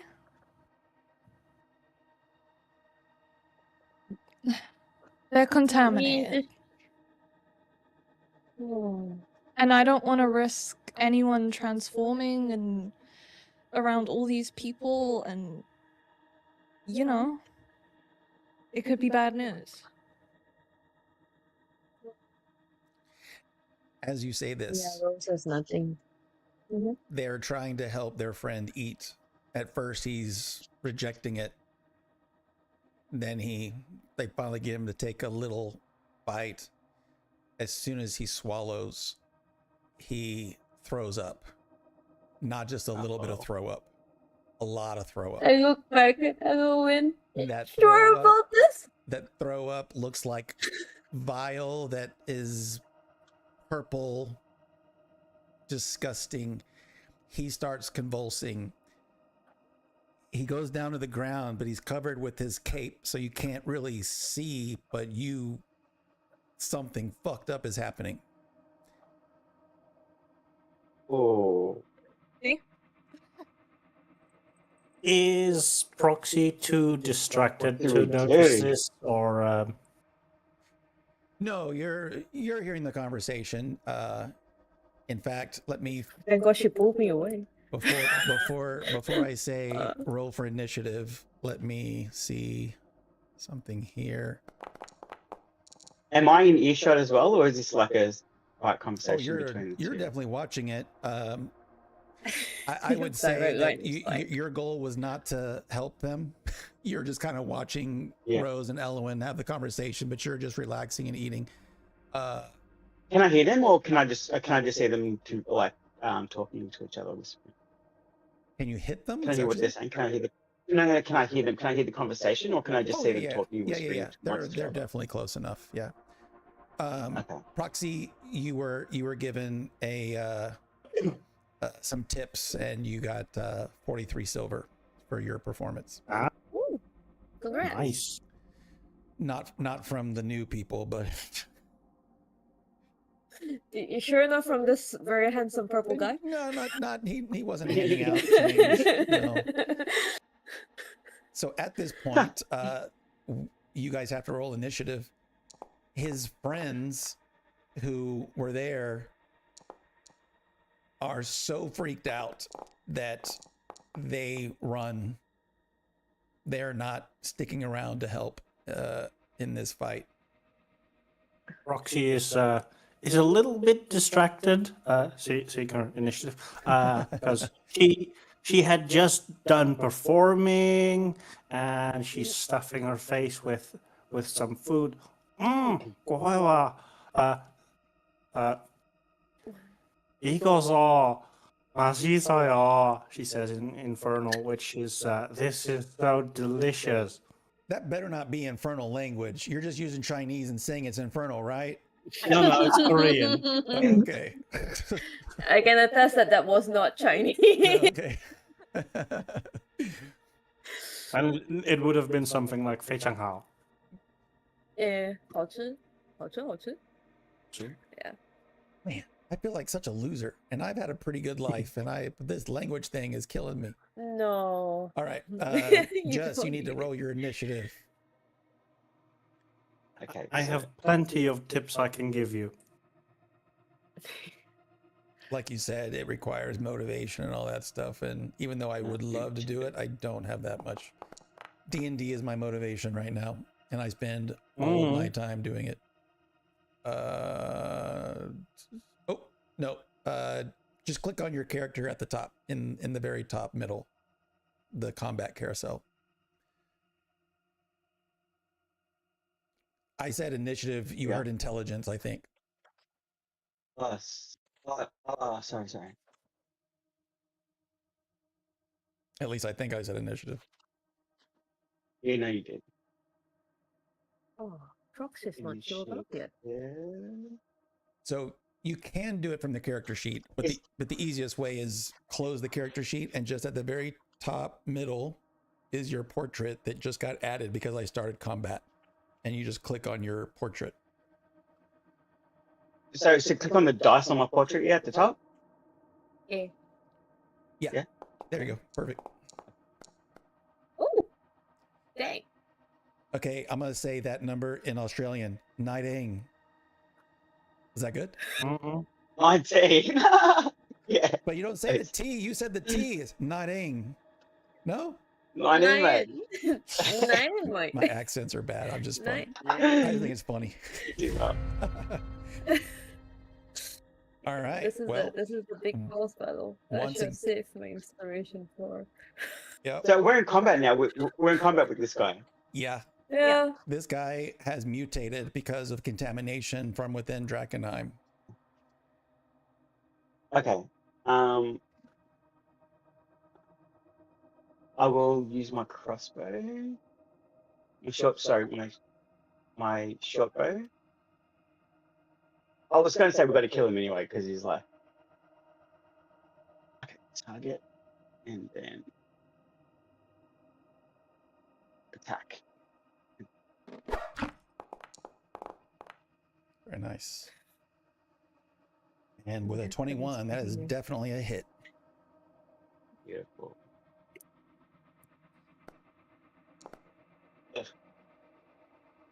And even with a 1, that's still 6 damage.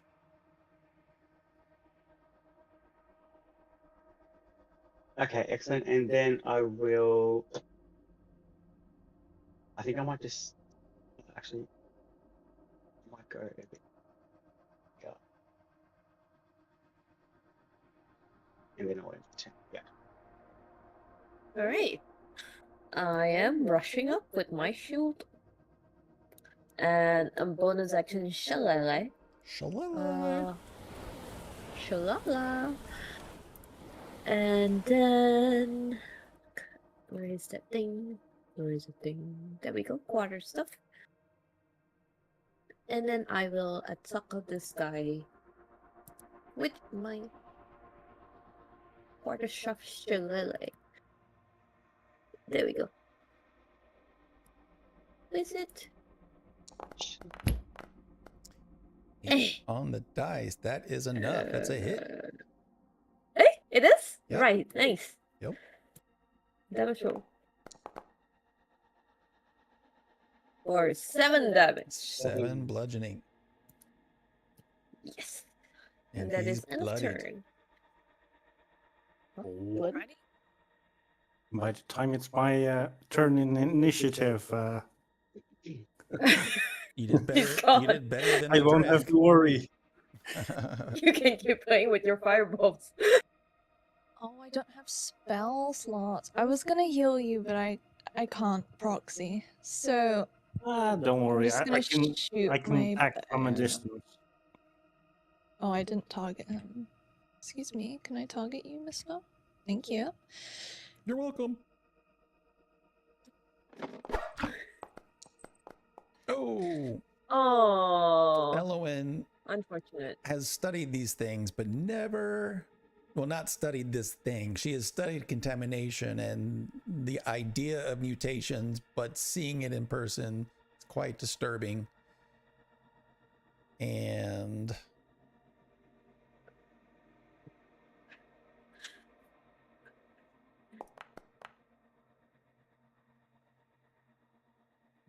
the weapon gets banged into the wall. Not sure what wall.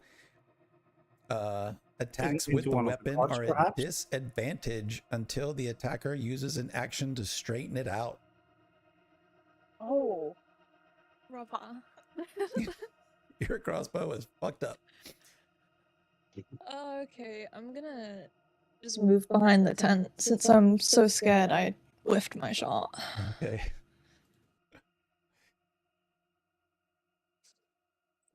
All right.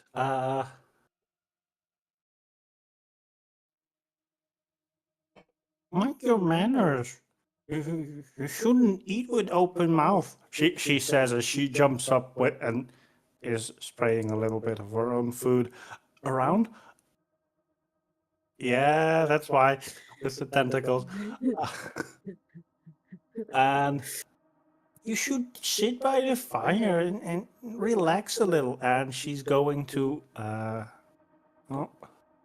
cast create bonfire right where he sits, Oh.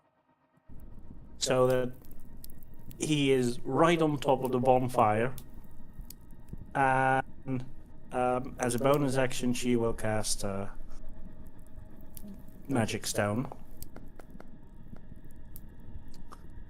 All right. He passes that. Is it no damage? I think this time you said it was a 1d8. make a saving Yeah, it should throw be and D6. oh, Yeah, it should be d6. yeah, I believe he doesn't take any damage, but if he starts or ends his turn in that space, he's going to have to take the Gotcha. damage again. So Gotcha. let's see if he is going to stay still. And she's going to move 15 feet, and because that should be outside of his normal movement range, she's gonna go prone. It's kind of interesting that it put the fire on your token. Didn't expect that. Yeah, well, we know who's going to be on fire. So his mutation is still continuing. His arms are slowly shaping into tentacles. Tentacles coming out of his back, ripping through his leather armor. But as Rose came up, it looks like he's going to throw up again. But it's really this tentacle. This is the start of his turn, so I think he should make the save again. Actually, he's probably Or- going to take that damage.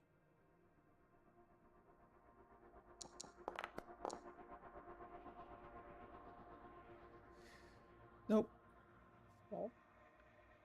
But the tentacle from his mouth comes and whips at Rose.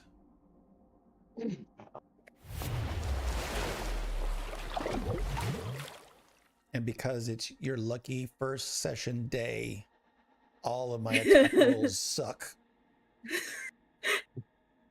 It's very rare. Alright.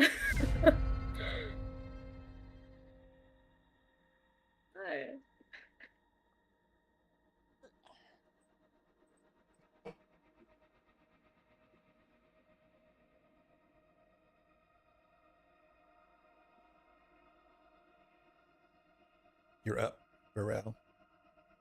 Okay, so I'm going to use my short bow, and this time I'll get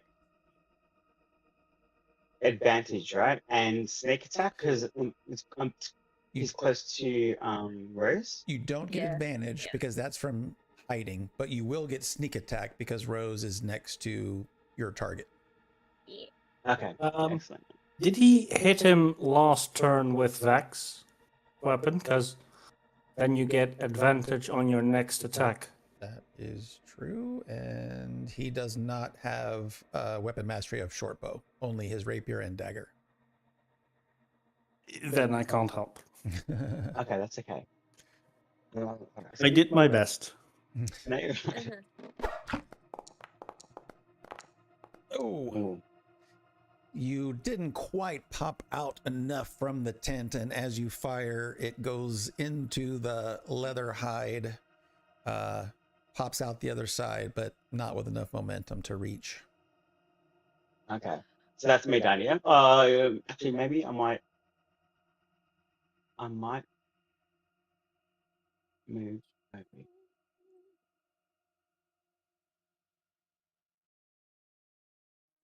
Yeah, and then I'll move. Hey, Rose is gonna swing her shillelagh again. Shalala. I'm probably never What going to is stop up, saying that. I hear shillelagh? that and I have to say Shalala. I don't know why. Shillelagh. That's A definitely a 19 hit. to hit. 4. Ooh, max Good. damage. Oh, 8 damage. Sorry, 12 plus 4. You do that, and the awful creature is dead. I think he immediately pretty much burns to a crisp because of the campfire. He's definitely cooking, and you get that smell of, it's not the smell of a nice chicken roasting on the fire. It's disgusting. I give a quick prayer. I feel I'm behaving more like a cleric. I give a quick prayer too. It's like, I'm so sorry this happened to you.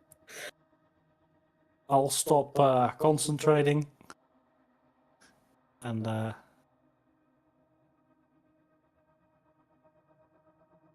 gonna walk over and investigate the body to see what I can learn. Yep. And while you do that, I'm going to pick his pockets. So He's again, got normally that would be a medical check, but this is different situation, so it'd be the same nature or investigation. I'll do investigation this time. Oh, can I give myself guidance? Yes, if you can do that. Yep. Would I just click on it? Yeah. We'll see how it works. Sometimes it works well, sometimes it acts weird. Yeah, so just did you see that long list? Actually, I'll do it for you because No. maybe it's just for me. Okay. Oop. Oop. Except it went on to the drag or Oh What does no! guidance do, Ellen? hang on. What does guidance do? Oh my god, it's It Adds investigating. a d4 to a check. You roll your 20 as usual, but also a d4, and it adds to the result. It's like a little bonus. Oh yeah. Let me see if it'll let me just move it over to you. That would be easiest. I could just drop It concentration. works. Oh, cool. Yay! Okay, I'll do investigation.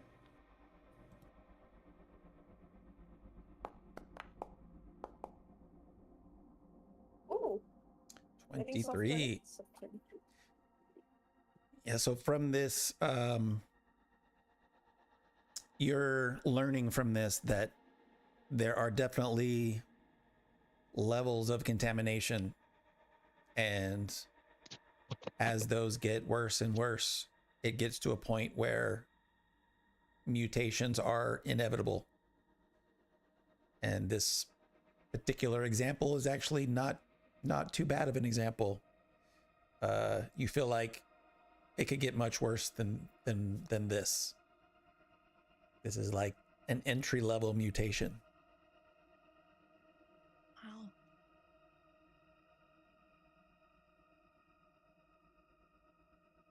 Looking Just at gonna how go back to bed? everyone is- What? Everyone is there nowhere to save this guy? Is he done for when you're contaminated? Would I know? Yeah, you know that Elwin definitely knows that there have been studies done that there are, at least in theory, studies indicate that the Academy has been working on, I guess you would call them spells. I don't know what they would call them in this world, but that there are spells that are capable of reducing or removing contamination, but Elwin herself is not yet capable of doing that. Okay, so I tell Rose everything you just said. Alright. Like, no, you can't just do a heal. It doesn't help. Yeah.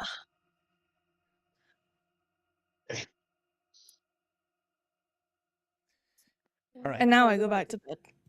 Yep. Okay, good night. And you guys can do a long rest, which Yay.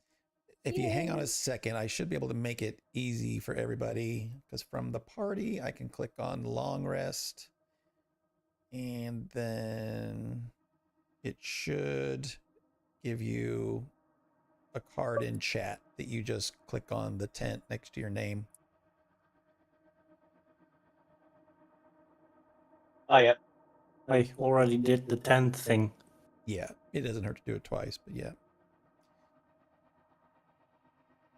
And so it tells you exactly what it does on long rest. For Varel, you are already full health, and you don't have any abilities that Spells. need to renew. So for yours, it's very simple. You rested. Okay. But you can kind of see everybody else they recovered some things, which is important. Yay. Yippee. So everybody, other than maybe some disturbing dreams, got a good night's sleep. Amongst having a group the size of the caravan, things feel a little bit more safe. The two guys that came with this mutation, they're gone. They didn't stick around at all. But it is the next day, and it doesn't take but a few hours before you come up over a hill. She, Proxy Oops, wrong one. stumbles a little. Whew. I got a little lightheaded from the view. It's so high.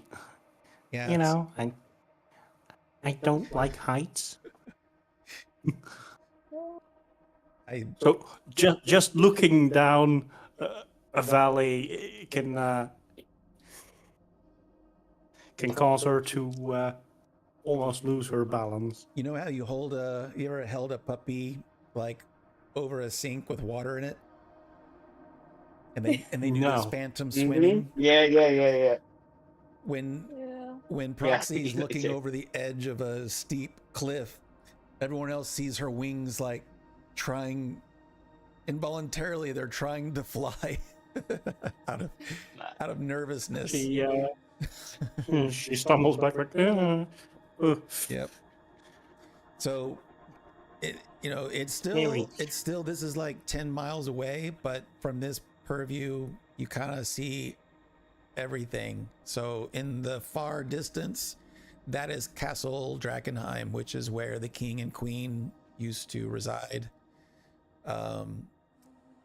You'll get to know some of these places, like the big tower over there, this little clock tower here. There's a whatchamacallit, I'll just call it a cathedral for now. But you see landmarks that stick out, and the rest, there's a lot of residents that were built over time. And then of course you see this massive crater, which is where the biggest meteor hit. But you can just see this haze.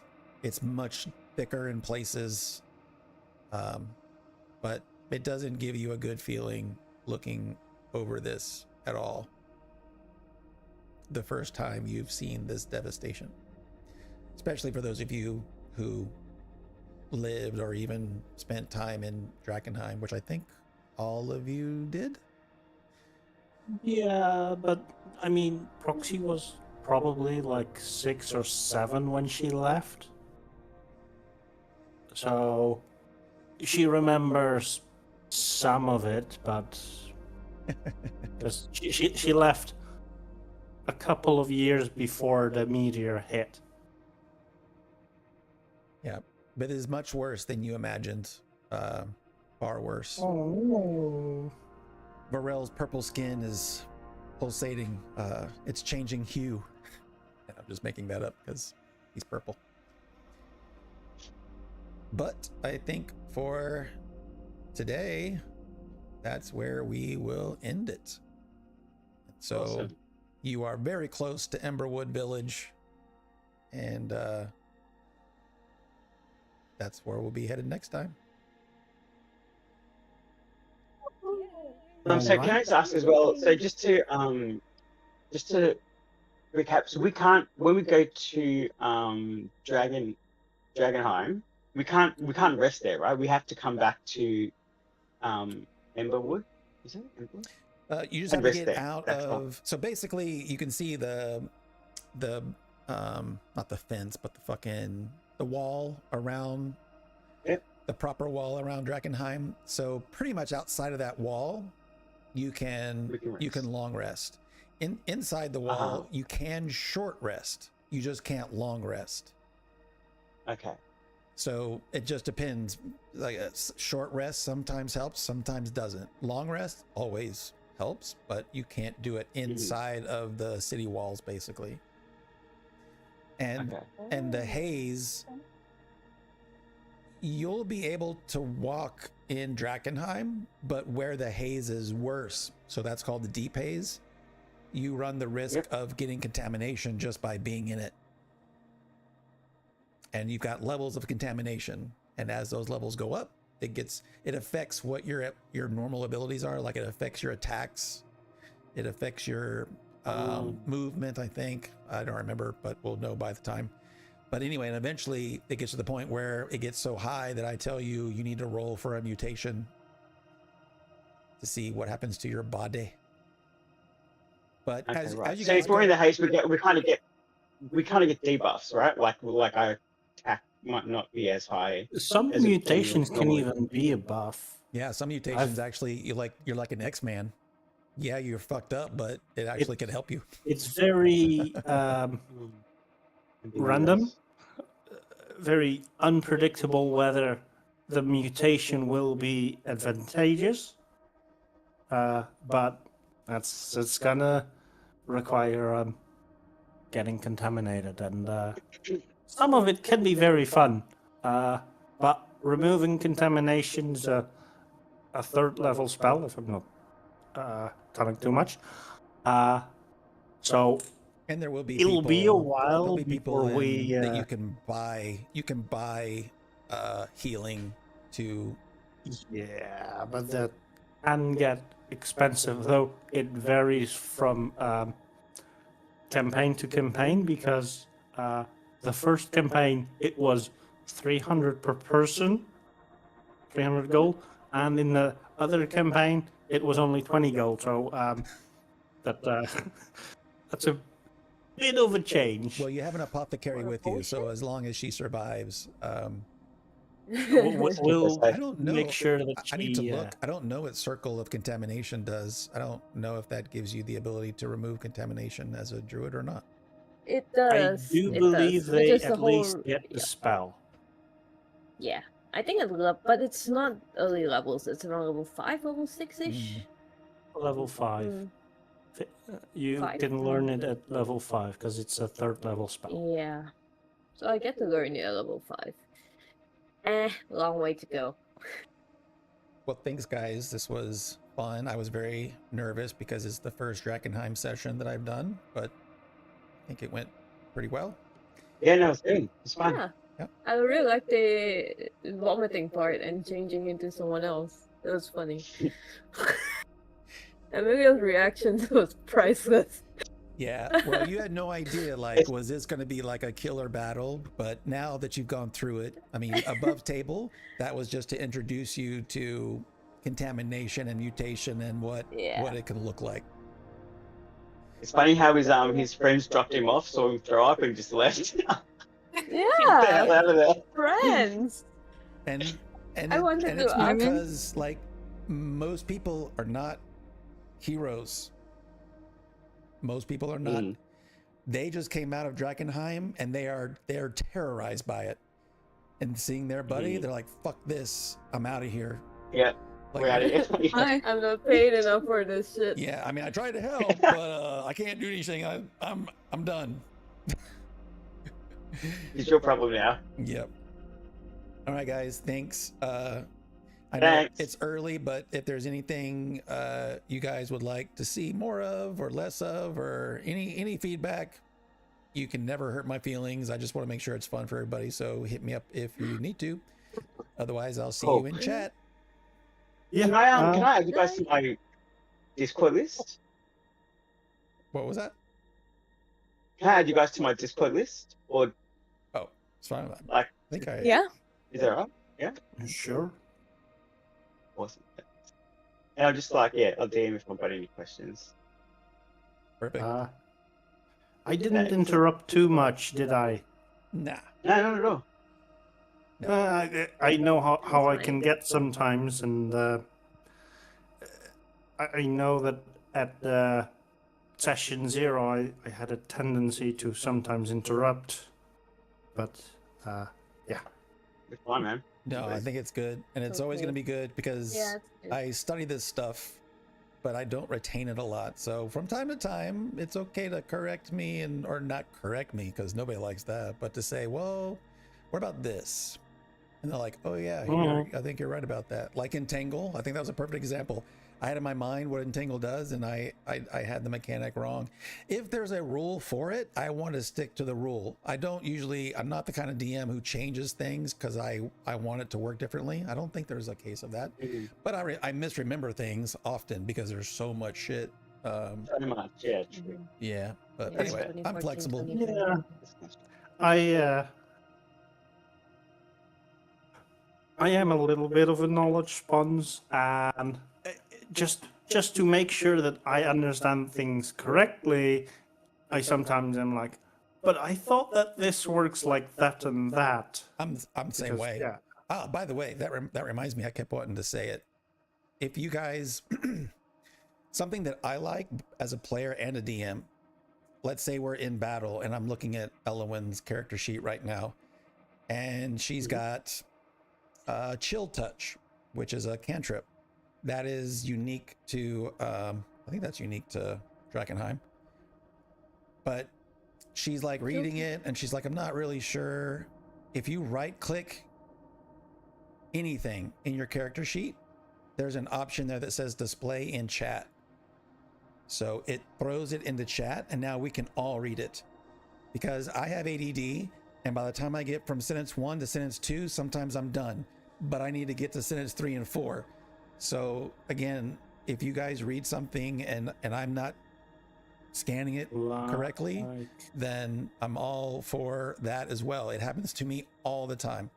But I love, like, if you guys are doing something, yeah, especially if it's unique to the group, I would advise you to always send a chat just so we can all see it for learning, if nothing else, because we do have some unique characters, especially proxies. If you guys have never seen a blood hunter before, I've only seen one in Strahd, and it's a fucking weird class. It does some cool shit.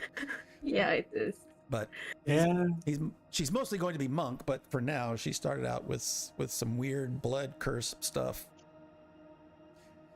All right, guys, lock it with the I love bathroom. the So I am going mechanic. to drop.